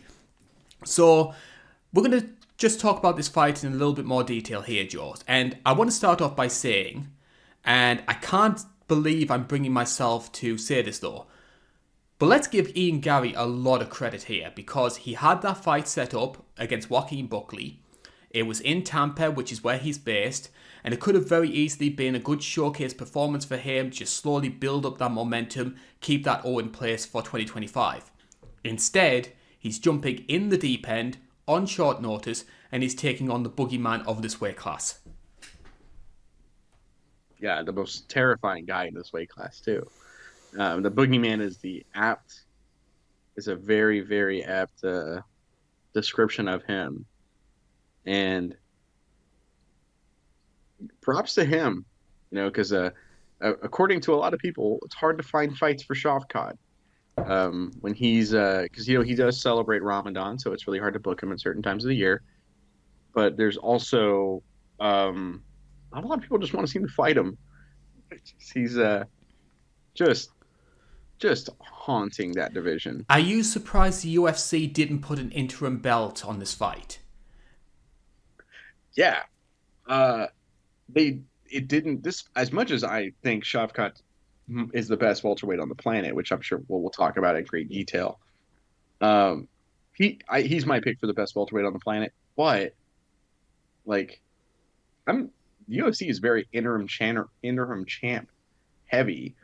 Surprised they didn't toss one on. They still could, but I think mainly from a marketing perspective as well, because I don't know if it matters to you, but I do know a lot of people that are drawn in by title fights. Even if the title fight itself isn't the most entertaining, isn't the most intriguing, they'll see X amount of title fights and they will think, you know what, I am kind of inclined to go for this. We talked earlier on in the show about what 245 did with all their extra title fights. You have a flyweight main event, which I think the flyweights have made big strides in being seen as main event worthy fighters, which has been one of the big positives of 2024. But there's still work to be done. And I think maybe adding an interim belt to just boost that title fight a bit, it's more beneficial. Plus as well, you've got a legitimate reason for it, because Belal's AWOL, Belal's injured, and we don't know when he's going to be back. Yeah, that injury too.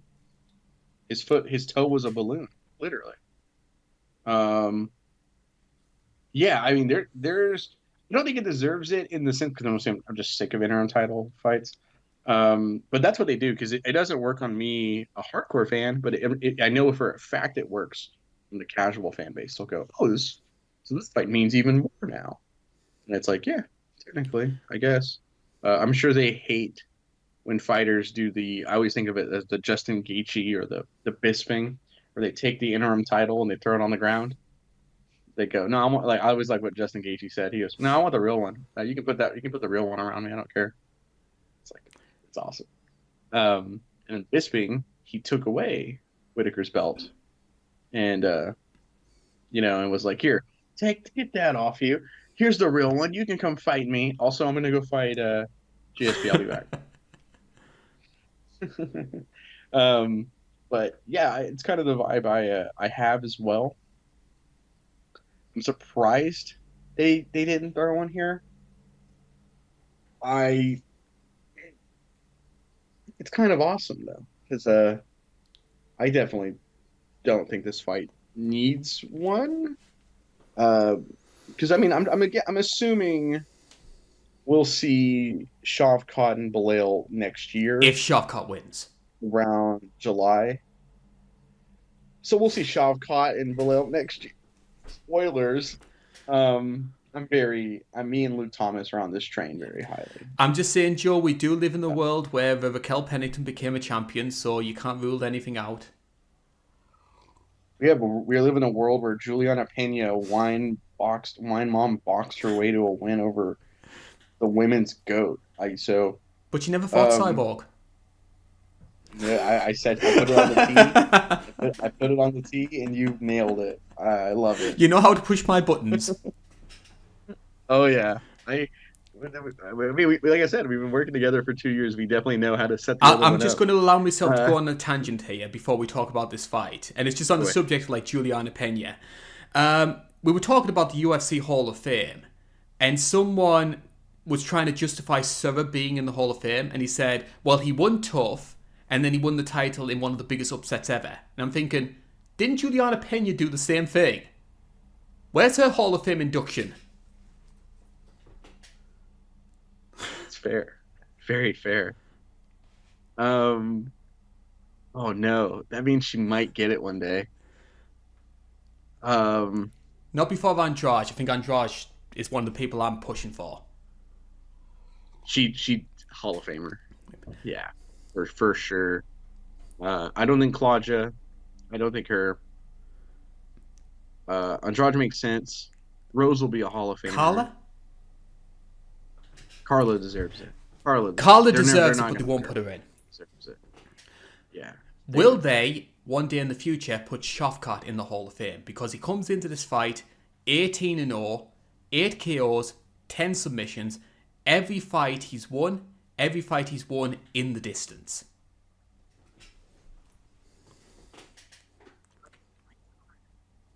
Haunting guy.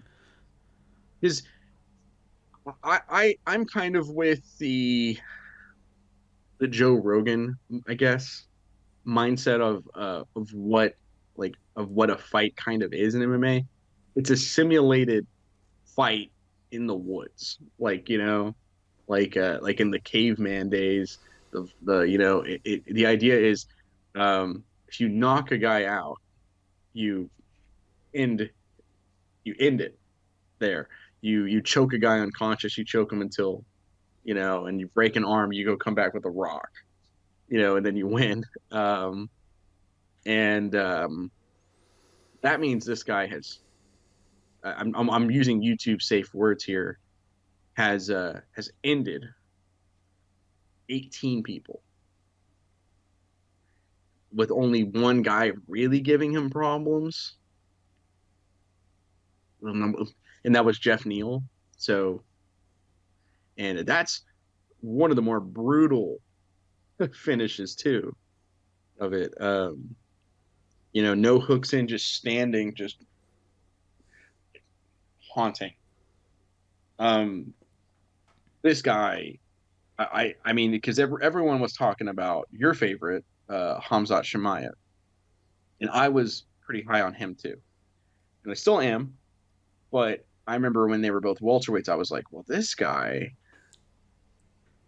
seems better.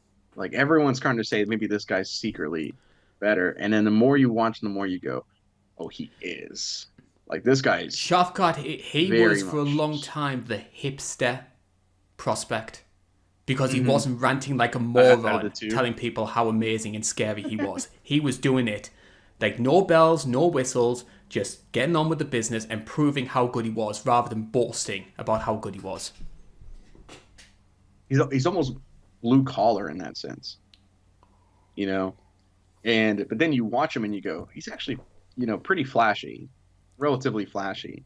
I don't think I've seen a boring fight from him.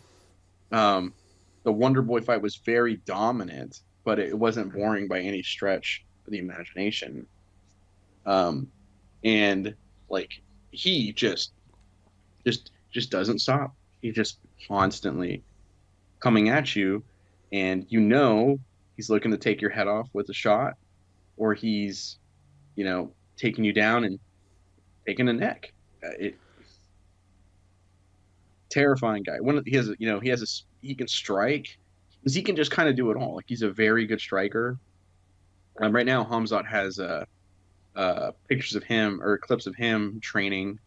So it looks like he might be fighting Dricus du Plessis. And there's clips of him hitting the mitts, and they don't look very good. Oh, I mean, his striking's awful. I mean, you keep it's not awful, but you keep him standing, he becomes a lot more vulnerable. Oh yeah, Gilbert Burns almost knocked him. Gilbert Burns hits like a truck, to be fair, but Gilbert Burns almost put him clean out in that fight. Um, but and nearly soccer kicked him, which I would have loved. As horrible as that would have ended 2 careers with one kick. Gilbert Burns never would have fought again in the UFC. And Hamzat would never have been the same after that. It was you can see it like he was ready just to let it rip, and he caught him, pulled it back at like the last possible timing. And yeah, funny because Burns is a super nice guy, so it was just in that moment kind of thing. But no, I'm with you. Like Shavkat, just no bells and whistles. I'm just gonna go out there and I'm gonna keep adding heads to the mantle, and he's been doing it, and it's been haunting. There's a reason everyone is kind of going like it, we covered Leon Edwards, Bilal Muhammad, and I made the joke like the winner fights Shavkat and loses. Like who does Shavkat beat for the belt? And I've talked to a lot of people, and they kind of feel the same way. And I'm like, I mean, this guy has earned his hype for sure. It's something. Him and Taporia are the unicorns. It's something that, in my opinion, Ian Garry has struggled to do, and I think to an extent, I think it's disappointing. But I do understand why, because we've got a guy here who is still 15-0. He beat a stylistic nightmare in Michael Venom Page. Like, my MVP is a very hard guy to beat in a classy way. You have to make things a little bit ugly. You have to maybe go to a bit of a boring fight to try and do so. But he was able to do that. He did something that a lot of guys have struggled to do over the years. So 15-0, I think he's now number 7, I think, in the UFC. So this is a fight that I think might have happened at some point, say 2 or 3 years down the line, with Shavkat defending his belt for, say, the 3rd or the 4th time. We're getting it now. And I think that I'm not suggesting that Ian Garry is going to win this fight, but I think Ian Garry has some real strengths, which, because people don't like him personally, they're refusing to acknowledge. Yeah, that's fair. Do you think he beat MVP? I think he beat MVP. Me too. But remember what we said? We were one of the few people out there saying that there was a real potential this fight could be a stinker. Yeah, everyone was expecting it to be awesome. I said, could be a staring contest. And, I mean, MVP near hurt Ian Garry and was eating him up on the feet. But for the most part, here comes the takedown and here comes back control because MVP can't grapple too well. He's also very Cyril Khan-esque ground. Actually, very accurate comparison in a way to those two, both bouncing on their toes, balls to their feet, always bouncing around. But do you think he beat Jeff Neal? I do. I think Jeff was moving very aggressively, pushing forward a lot, but I don't think he was doing much with it. Okay. I think Jeff Neal beat him personally. So what would you say? I watched it again. I just kind of feel it's at least a lot closer, but Jeff Neal beat him slightly. Actually, I think Jeff Neal is a very good sort of comparison to make because both guys have fought Jeff Neal. They've also both fought Neil Magny. What do you think? What did you see in both of those fights for Gary's fight against Jeff Neal and Shavkat's against Jeff Neal? Because Jeff was the guy, in my opinion, who gave Shavkat his toughest fight. Absolutely. For Shavkat, Shavkat was in control, and then the hammer would come, and it would give momentum back to Jeff Neal. Then Shavkat would take it back. So you could see the guy like because yes, that's always a thing you want to see. It was really, I think the Jai Herbert fight might be the most important one for Topuria, in the same sense as like what the Jeff Neal fight is for Shavkat. You see what adversity does to these prospects, because how many guys have we seen come through and look incredible, but the second they have any adversity, it all comes crumbling down. We've seen a lot of guys like that. You want to know how they react. It's the old Mike Tyson saying of everyone's got a game plan until they get punched in the face. And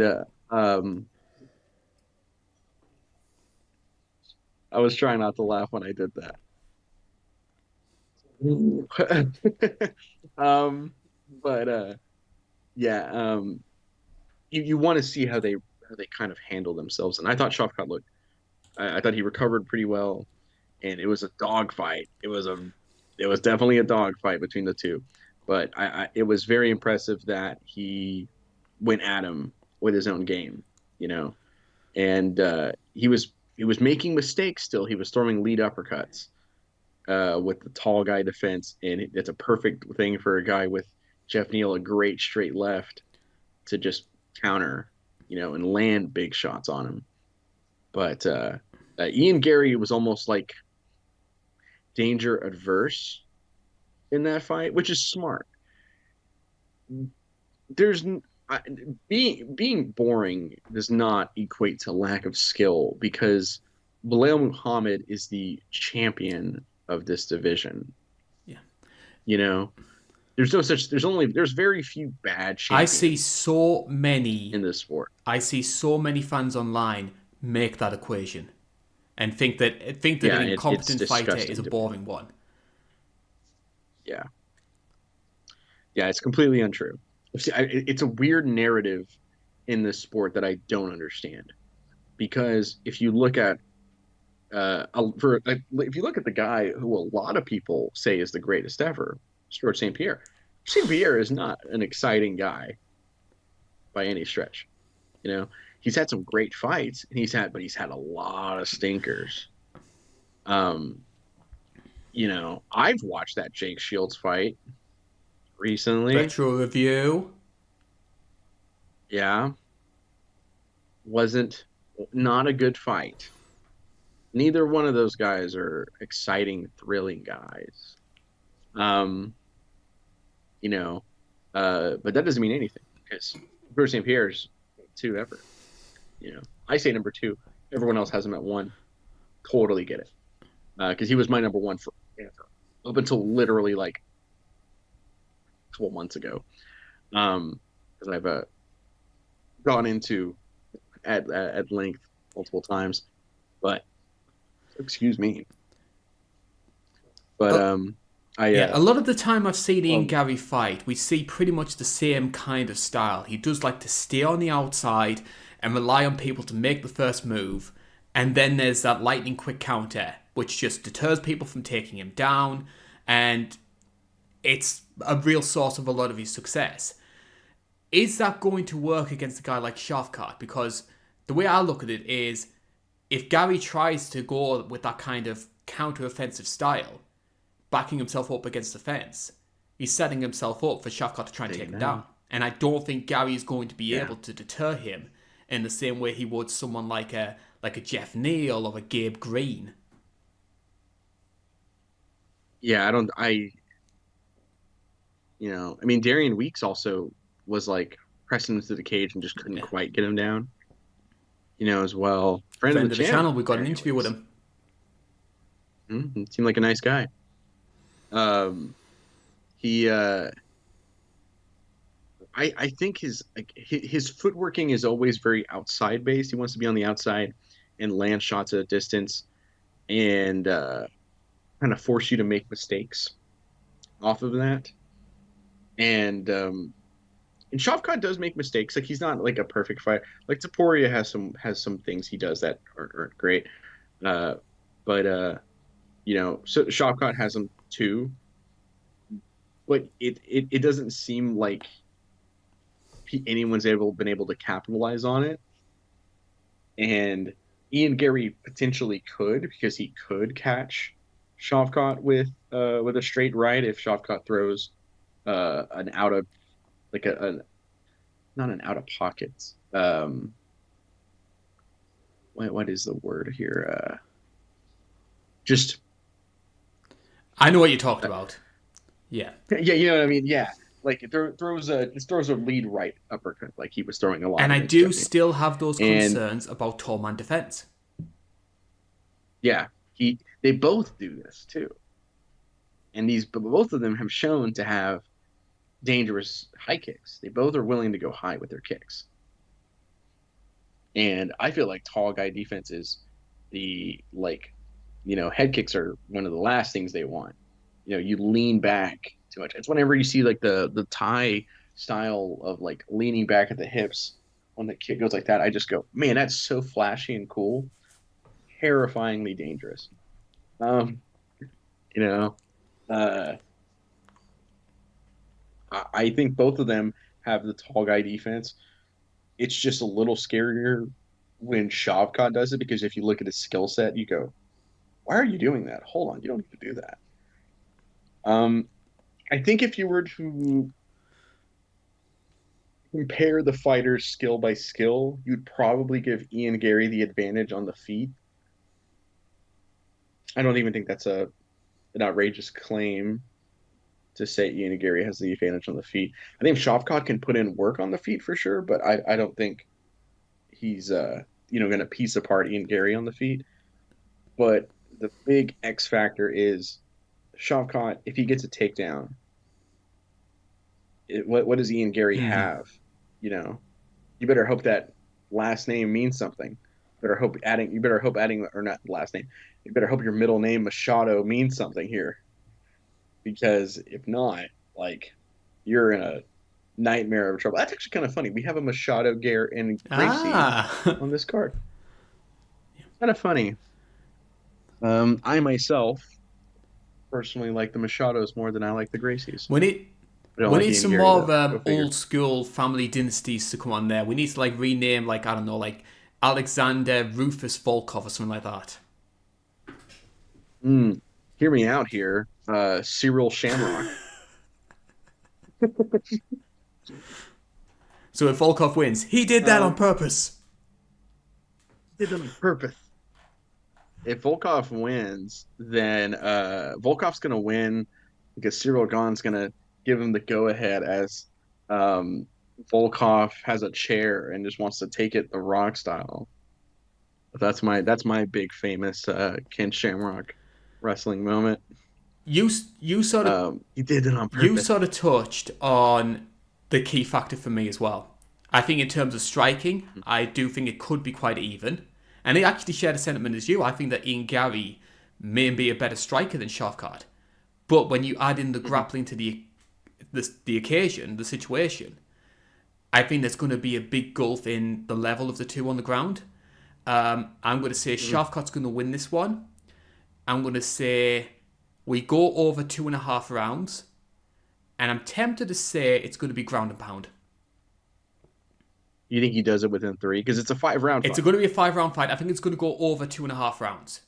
So that could be at the back end of round 3 or in the championship rounds. I think he does it within 3 still. I think 3 rounds, 5 rounds, I think he's getting that finish. I think he's doing it within 3. I think ground and pound as well. I think ground and pound either is getting the TKO itself or it's leading to a submission. But ground and pound will be the big method of victory, so to speak, here. So we move on to... And now the question I have before we move completely on, who would you have picked Shavkat Belal if they fought here? No injuries. I would have picked Shavkat. That's all like more on my logical brain. But I do think that Belal might have some weapons that could make it interesting. Maybe not a 36.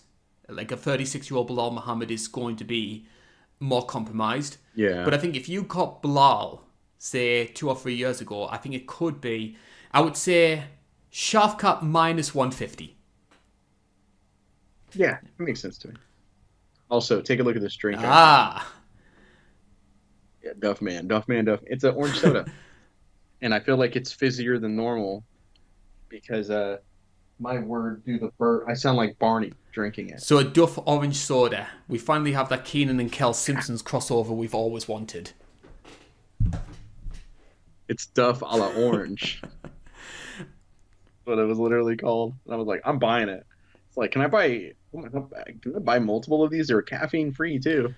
So we move on to our main event here, our final pay-per-view main event of 2024, and the flyweight title is on the line. Alexandre Pantoja will be making his second defense of the year, and he'll be doing so against a UFC newcomer, the former Rizin champion Kai Asakura. So this will mark the first time since 2018 that we've had a UFC debutant fight for a title. Yana Kunitskaya fought Chris Cyborg at UFC 222. If we're discounting that and we're going for normal real weight classes, we go back to Joe Soto back at UFC 177 when he stepped in on a day's notice to take on TJ Dillashaw. So this is a rare phenomenon when it comes to the UFC, Joe. Is this because the UFC thinks so highly of Asakura? Or maybe their matchmaking and what Pantoja's done to this weight class have left them with few options? I think it's a mix of both, but it's so Kai Asakura. In my brain, you have to come in and give him a title fight, or at least a number one contenders fight, right? In terms of his body of work and how good he is. Like this guy's nuts. He's insane. For a flyweight to do some of the stuff like that, it's incredible. And he mostly fights at bantamweight too, so he's a big guy as well. I hope he makes weight okay. But at the same time, for Pantoja, it's just rematches, which I don't know if the UFC is like.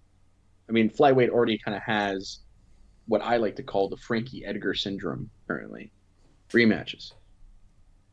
That's what we're doing. All rematches, all the time. I think the highest ranked opponent, which he hasn't fought yet, I'm tempted to say is, I think Kai Kara France. I think he might just be ahead of Albazi. And Albazi obviously is coming off a loss. I thought he fought Kai Kara France. Oh, he hasn't. Oh, I was going to say he's beaten him too. But I guess not. Well, the big ironic thing is the guy that arguably would have been next in line isn't even in the UFC anymore. Yeah. Wonder what happened with that dummy. I think he's gone back to Brave. He's going to be fighting the guy in Brave. Yeah. That guy's so dumb. I can't believe he did. I can't believe how much of a dummy that guy is. But I also am kind of okay with it because we've watched him fight. You know, we want to talk about Belal Muhammad. Like, I got to be honest, at least he attempts to make it fun. Akayev, there was no attempts at fun in there. I think what we're seeing here is the sort of result of what the UFC did with the Figgy Moreno 4-fight series. Because, don't get me wrong, all 4 of those fights were fantastic between those two. Very entertaining stuff. And I think, I'd honestly say it's a big factor in the flyweight division gaining this sort of renaissance either. Because this division was, you got to remember, they were on the chopping block. They were very close to killing off this weight class. And then they completely turned it around, largely, in my opinion, because of that series. But what happened was, because the UFC were going back to the well so much with that fight, Pantoja had no choice but to stay active and keep fighting the guys around him. And he was beating them all. So when you have the situation when Pantoja gets the belt, you've only got rematches, or you're going down the totem pole for guys like Steve Erceg. I mean, and that fight was really good. It was a very good fight. I'm kind of with you on that because it kind of. I'm trying to think of what the like. I mean, I think every division needs a big type of what's the word to look for here? A rivalry? Yeah, a rivalry would be the best one. Like, my brain just not functioning this morning. I keep having to ask for words and trying to pull it together. But I think every division needs like a big rivalry. Because if you think about, like, welterweight had Matt Hughes and GSP. Lightweight had, excuse me. I mean, Vince Pulver, BJ Penn was a very good one. Edgar Maynard. But yeah, Edgar Maynard was like the huge one for that division. Aldo Mendez was a very good one. Bantamweight had Jesus pick Cruz versus Team Alpha Male. Honestly, was huge for that division. Actually, like no jokes aside, Cruz fighting a bunch of kindergartners. I love this skit. Couldn't help it. Couldn't help it. Couldn't help it. Um, like a lot of divisions have had like great, right? Like Arlovsky and Sylvia rivalry that Kane helped out. JDS. Even though, yeah, that's the real big one. I mean, how many trilogies has heavyweight had? They have a Stipe DC, Kane JDS, which I know a lot of people go like, which the better trilogy? And it's like, depends on who you ask. Um, but for me, I really, really like that Moreno Figueiredo trilogy, but it hurt the division because had a lot of guys. And then here comes Pantoja, who's beaten everybody else. He came. It's tough. But I don't need this division's hurting. I think it just needs new blood, like a couple of new names. And hey, well, there's Mitsuru Taira, who's coming up. He's going to be somebody at some point. That Royval fight did not hurt Taira. I don't think so either. I think it helped Royval more. I don't think it hurt Taira at all. But then here's Asakura, who's been a common who's fought Taira in the past. If I remember correctly. I don't think he did. They didn't. Are you thinking of Horiguchi? I am thinking of Horiguchi. I will say one thing. It was awesome. I will say one of the things I've been really impressed by with ESPN is obviously Kai Asakura is going to be an unknown to a lot of the MMA fan base. There's a lot of fans in the sport that only ever watch the UFC. I do like what ESPN are doing. They're taking some of his old fights from Rizin, showing them on their YouTube feed and saying, hey, this is the guy that's going to be fighting for the belt next week. Check him out.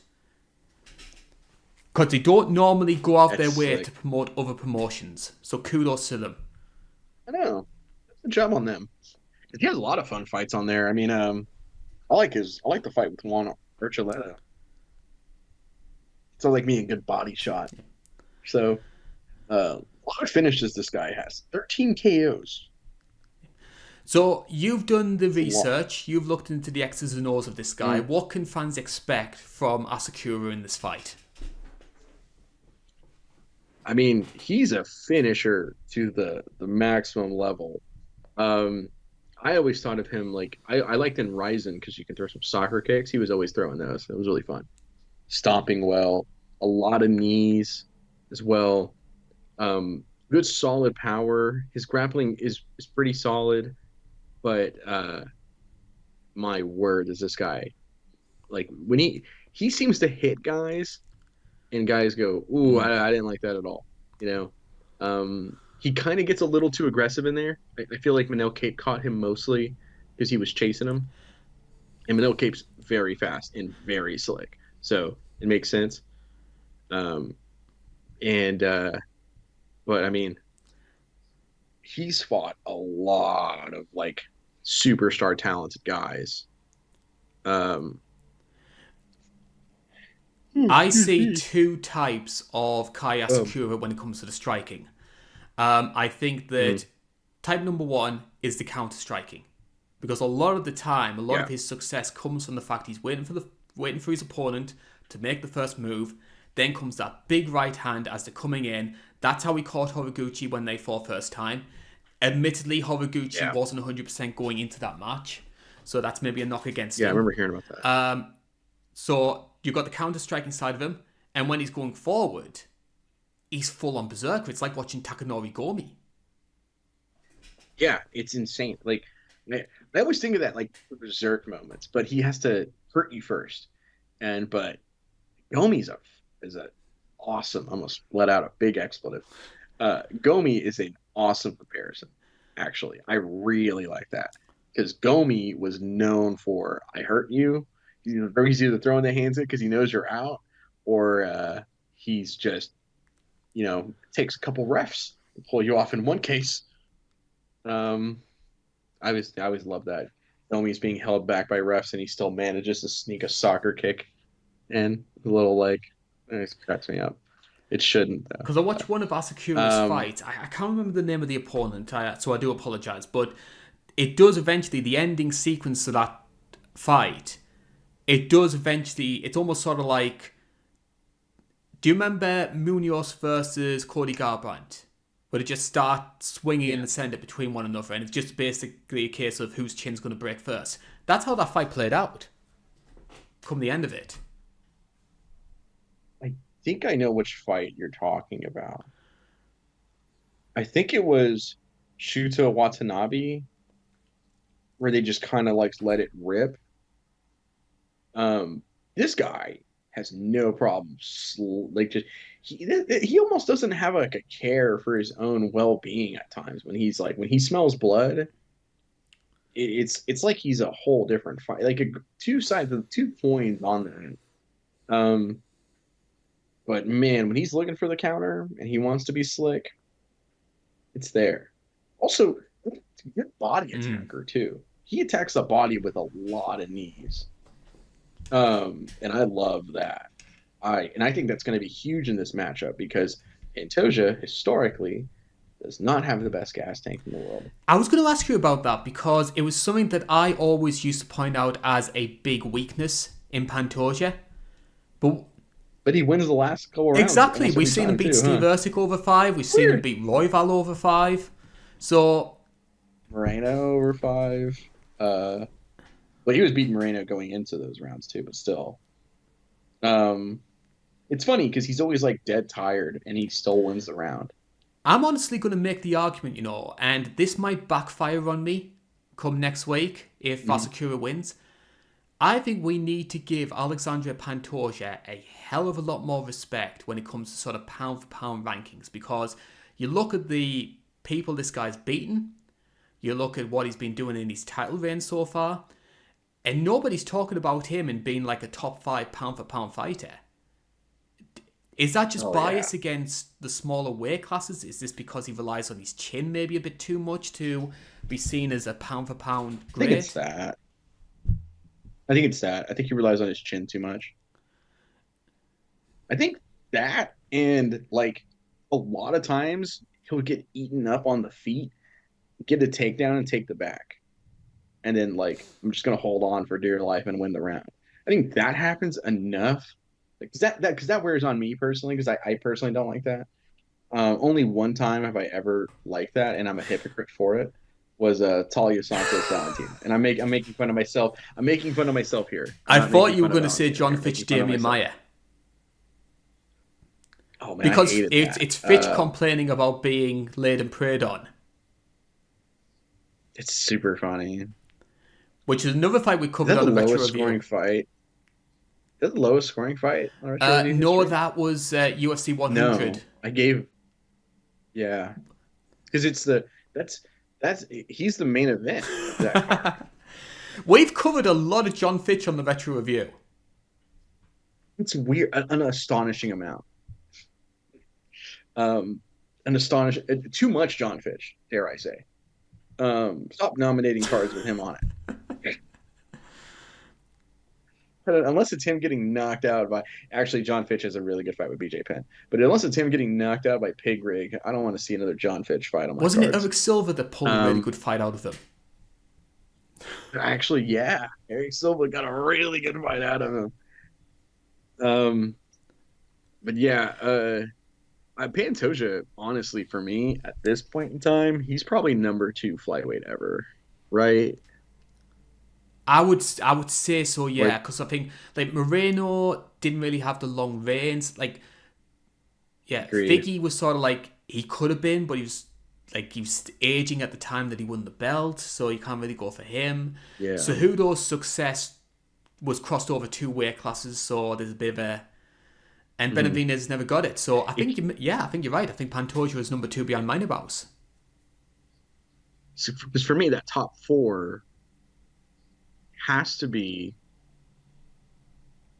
in no order: Mighty Mouse, Pantoja, Moreno, and Cejudo. Benavidez? See, Without Mighty Mouse, Joe Benavidez is the long reigning dominant champ. Yeah, 100%. And I might put Benavidez over Cejudo. I see. It's funny I say that because, like, Cejudo lost to Benavidez, and what's it called? Cejudo lost to Benavidez, and he also fought and lost horribly 2 times to Davison Figueiredo. But Figueiredo, for me, I don't know what it is. I could be just wrong, but he always felt like a flash in the pan at flyweight. I mean, I love what he's doing at bantamweight, even though he lost his last fight. I really like what he's doing. But Cejudo, I kind of feel like it was across 2 weight classes, and his like big win, that was like a clean win, like no controversy. There's a lot at of all. asterisks against Cejudo's big wins. Yeah, like his biggest clean win is him sending a 900-pound head into a drained of EPO and muscle mass TJ Dillashaw. Because you're not 100% sure that he beat DJ. I don't think Flyweight Dillashaw was a recipe for disaster, and Cruz was coming off the couch after 3 years. So his best wins, Marlon Moraes. Which, what a win and what a fight. Another one. Yeah, I do think though that if Cejudo beat Aljo, because he hurt Aljo, if he would have beaten Aljo somehow, then I think I probably would have put him in that top 3 contender. Cejudo personally though, because I think that would have been like, that solidifies it. I think this fight is going to come down to 2 things. Number 1 is, how is Kai Asakura going to handle the Pantoja flurry? Because we know that Pantoja likes to bull rush his opponents, come in, get the takedown, and then go to work there. Given in mind Kai's counter-striking game, there's a potential he could catch him. And that brings up number 2, which is Pantoja has relied a lot on his chin throughout his career, but he's entering his mid-30s. Is there going to be a point where the chin cracks? Gotta wonder, because he took bombs he took a good shot from Manel Cape. He kind of ran through Royval and Perez. He took some big shots against Moreno, big shots against Royval in their second fight. And Ursig, I thought, was going to crack it a couple of times with some of the shots he was landing. So, and this guy, no disrespect to those guys as hitters, Kai Asakura is a much more traditional big hitter than those guys are. Do you think the UFC are wanting Asakura to win this one? That's kind of the impression I'm getting from giving him the title fight straight away, but also as well, I think the UFC have made a renewed interest in the Japanese market. We've seen the way they pushed Tatsuro Taira. They're doing Road to UFC now, so the Asian market's a lot more prevalent than it once was. ONE FC's basically Muay Thai at this point. Basically, yes. And also as well, Asakura as champion, you're going to have a lot of fresh title matches, whereas with Pantoja, outside of Kai Kara France, you're looking at a lot more rematches again. Mm-hmm. I think so. That makes sense. Because I was going to say, like, do they? Because this is like the catch-22 with it, right? If Kai Asakura comes in and beats Pantoja, that means the Rizin champ at one point was better than the flyweight champ over in the UFC. Does the UFC really want that? I felt the same way with Michael Chandler. I even said to you, I actually said, I think it was John was still doing the preview show at that point. I actually said to John, there's a possibility that a guy who is like Mr. Bellator, the Bellator guy, could be your UFC champion. Are the UFC wanting to risk that? This is the same situation. Yeah. Asakura isn't quite Mr. Rizin like Chandler was for Bellator. I think of Horiguchi when I think of Rizin personally. Um, but very similar situation. This is a guy who has a win over it. They're 1-1. So, um, very common opponent for each other. It's definitely a risk, but I'm really curious who the UFC does want to win here. I guess we'll know by Dana White's facial expression at the end Yes. of it. Yeah, there's no subtlety in that And man at who is all. Dana wrapping the belt around? Uh, sorry, after my own face I did for Dana. He's always so angry, that man. I mind says Pantoja, heart says Asakura. I'm gonna say Pantoja 5 round decision, but I would not be stunned at all if Kai Asakura is the one to crack that chin, because that is, what would make a lot of sense is he hurts him multiple times, and in that flurry, just gets taken down and loses the round. I might be I might be corrected. Correct me if I'm wrong. But looking at a lot of these sort of Okay, first time title challenges, um, a lot of them actually come up short when they actually fight for the belt. They end up losing the match. I'm I tempted to agree. say I think the last one to actually come in and beat the reigning champion. I'm tempted to say Maurice Smith versus Mark Coleman. It's the only one I can think of. Because I mean, yeah, like Frank Shamrock won the belt in his debut, but that was a vacant belt which he won. Debut for both guys. Yeah, So I think it wasn't I'm like tempted to say Maurice Smith's the mhm. only guy to actually beat the incumbent as a UFC newcomer. Because Hendo didn't do it, but that was like a re-debut, it was a return. But yeah, Hendo didn't do it. Carmouche didn't do it. Um, Yana and Evanger didn't. Ronda But did Ronda it. was the incumbent. Yeah, she was technically.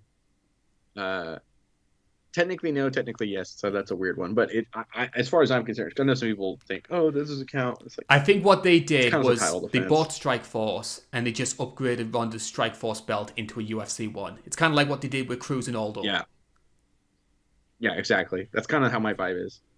Um, there was no vacant title they fought over. Like, no, they just got upgraded. Um,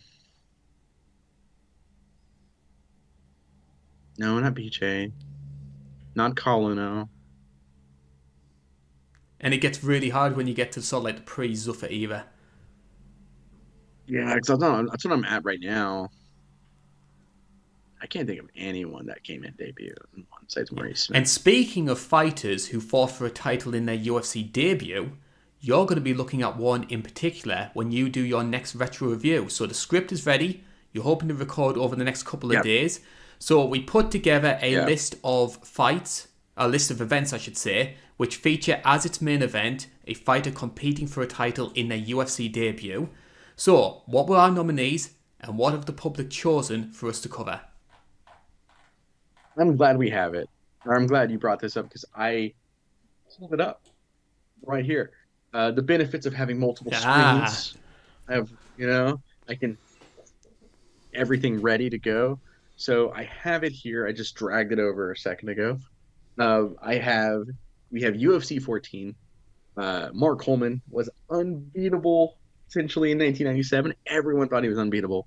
His first title defense against a guy that Boss Rudin was known for beating up, and Maurice Smith, a Pancrase veteran, and one of the biggest upsets ever. We just mentioned it. I thought that one could have had a good chance of it. And then Matt Hughes, Frank Trigg had it was for the 10th anniversary UFC show, so it's pretty good at UFC 45. I picked this one because it has Robbie Lawler, Chris Lytle on it, and Tank Cabbage Carrera, which is really funny. The very funny finish of the fight.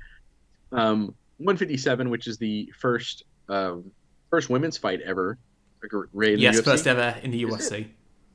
Yeah, because they didn't do any like undercard things like that, which is fair. Um, Ronda Rousey, Liz Carmouche, Hendo Machida, Robbie Lawler making his return to the UFC after like stints in Strikeforce, Icon, Pride, and I believe Rumble at the Rock. Again in Elite XC against Josh Koscheck, everyone's favorite person to watch lose somehow. Um, And then finally, UFC on Fox, Henderson versus Gilbert Melendez, and two lightweight champions. It was kind of a unification fight because Gilbert Melendez was the Strikeforce champion, and he was taking on Benson Henderson, who had like a controversial wins over Frankie Edgar, but is coming off a clean win against fellow Scrap Pack member Nate Diaz and or Gilbert's teammate, Gilbert's fellow Scrap Pack member Nate Diaz. Very dominant win where he does the splits at one point to avoid getting leg locked. But it was also Daniel Cormier's UFC debut and Josh Thompson, not Tompkins. Josh Thompson takes on Nate Diaz in a fight I won't spoil if you don't know. And what won with a resounding 58% dominating in a landslide. UFC on Fox, Henderson versus 720 votes for that one. So thank you everyone who took part. 58% of people choosing Henderson versus Melendez. Like normally, I have to be honest, Joe, normally if there's a fight that we really do want to cover, we sometimes just go with our own vein and just say, hey, we just want to do it ourselves. But when you have that overwhelming a majority, you have to go with the public for that one. So that's one of the fights we will be covering for our next retro review. And a big thank you as well, because I will say, it is a very good card. A lot of those early UFC on Fox cards are fantastic to look back on. Because they care. Exactly. And I hope that you can care as well when we talk about the card that we're going to be covering in January. Now, we don't know what the main event is going to be. There's a lot of rumours that it could be Sarukian versus Makhachev. But one thing that is confirmed is that the UFC will be returning to Los Angeles for the first time since UFC 227, which ironically enough is another card we covered on the Retro Review. So we've got ourselves 4 cards which took place at the fabled Staples Center over there in LA. So those 4 were up for a public vote. Joe, what were the nominees? Let's have it. Got it. So we had... I had to scroll up in time. You could tell we're such a professional broadcaster, aren't we? We're fantastic. I mean, I wore a very... if anyone can't read, they can only read the top part. It says it's Santa winking, saying, ask your mom if I'm real. That was my go-to for a festive sweater. It was either this or drunk reindeer, and I chose. I'm glad you didn't do what you did last year and wore those Santa trousers. We nearly had a Grossel situation on our hands. Yeah, it was awkward. It was. I try to be Dennis Hallman-esque, but I was shot down. God, could you imagine? So for the cards we nominated UFC 60, Matt Hughes versus Royce Gracie. I was really banking on this one because, I mean, it's kind of awesome. It's kind of cool seeing Matt Hughes take on Royce Gracie. I'm not a Gracie fan. You take that out. Spoiler alert, it got my vote as well. But yeah, I voted for it. Then we have UFC 104. Lyoto Machida, the Machida era tries to get going after beating Rashad Evans against one of my favorite fighters of all time, Mauricio Shogun, who a lot of people said was washed up at that point. Co-main event, though, really fun. Bourbon Lake Barney, sorry. Cain Velasquez versus Ben Rothwell. And I don't know why I always remember this. Joe Stevenson walks out to that really cringy Black Eyed Peas song against Spencer Fisher. And I always remember Mike Goldberg going, the kids like this song. And it's just like really awkward. Yeah, it's like, I got a feeling. Like it's that like Black Eyed Peas song, and I just hear Mike Goldberg. The kids like this song. It's kind of funny. Then we had UFC on Fox, Shogun versus Vera, which also had Ryan Bader, the easiest fight in the light heavyweight division, of course, taking on Lyoto Machida. Poor Ryan Bader. He doesn't deserve that. Then we had UFC 184, Ngannou taking on Ronda Rousey. But it also had Rocky Pennington taking on Holly Holm. The future Ronda Slayer, as Karl calls her. I thought that was... I was a little stunned when he started calling her that. No, I'm kidding. But Tony Ferguson and Gleason Tebow as well. I'm trying to move off topic before Karl hits his Austin Powers switch that sends me into the pits. That's what we picked, and is the vote isn't closed yet, right? We're still going. It's still going, but I think it's pretty unanimous on what's going to win. I'll go ahead and give the scores. I think I'm kind of with you. I was like, is the vote going? Because it seems like it's going. Like it's already gone. In last place is UFC on Fox, Shogun Vera. Second to last is 184. UFC 60 has 22%, and with 56% of the vote, UFC 104, which I'm stunned is winning. I'm gonna be honest. This has 776 votes. I'm stunned is winning. That one is. I for sure thought it was going to be either 60 or it was 184. I'm in the same boat as well. I gave the middle two no chance, and hey, here we are. Because we've got ourselves a poll which we're planning for February, which I think there's one card which we really want to win, but we've got the feeling that another one is going to get the public vote. Oh yeah, it's just not happening. But hey, it will do. And what is also fine as well has been you joining us for the past 2 hours or so of the preview show. From myself, Karl Bainbridge, as well as Neal, we want to say a big thank you to everybody who has been supporting the channel. You can continue to donate at patreon.com/It's Not Cagefighting. You get exclusive content on there, a Patreon exclusive series, INC Uncaged, where we'll be answering all of your viewer questions. You can also nominate your own retro review, which I'll rephrase that again. You can also nominate your own retro review for me and Joe to cover, and we'll be more than happy to cover anything that you want to within reason. And also as well, just support us on all of our socials. We've also got Twitter, we've got Blue Sky now, SoundCloud, Instagram. Oh yeah, yes, you name it, we're pretty much on it. So I want to say a big thank you to everyone who has been supporting us, and we'll hope to continue with bringing you all the content that we can over the next 12 months. So to a healthy 2025, happy Christmas from everyone here at the INC Live. My name's been Karl Bainbridge, that's been Neal, and we'll see you again soon. Bye bye for now.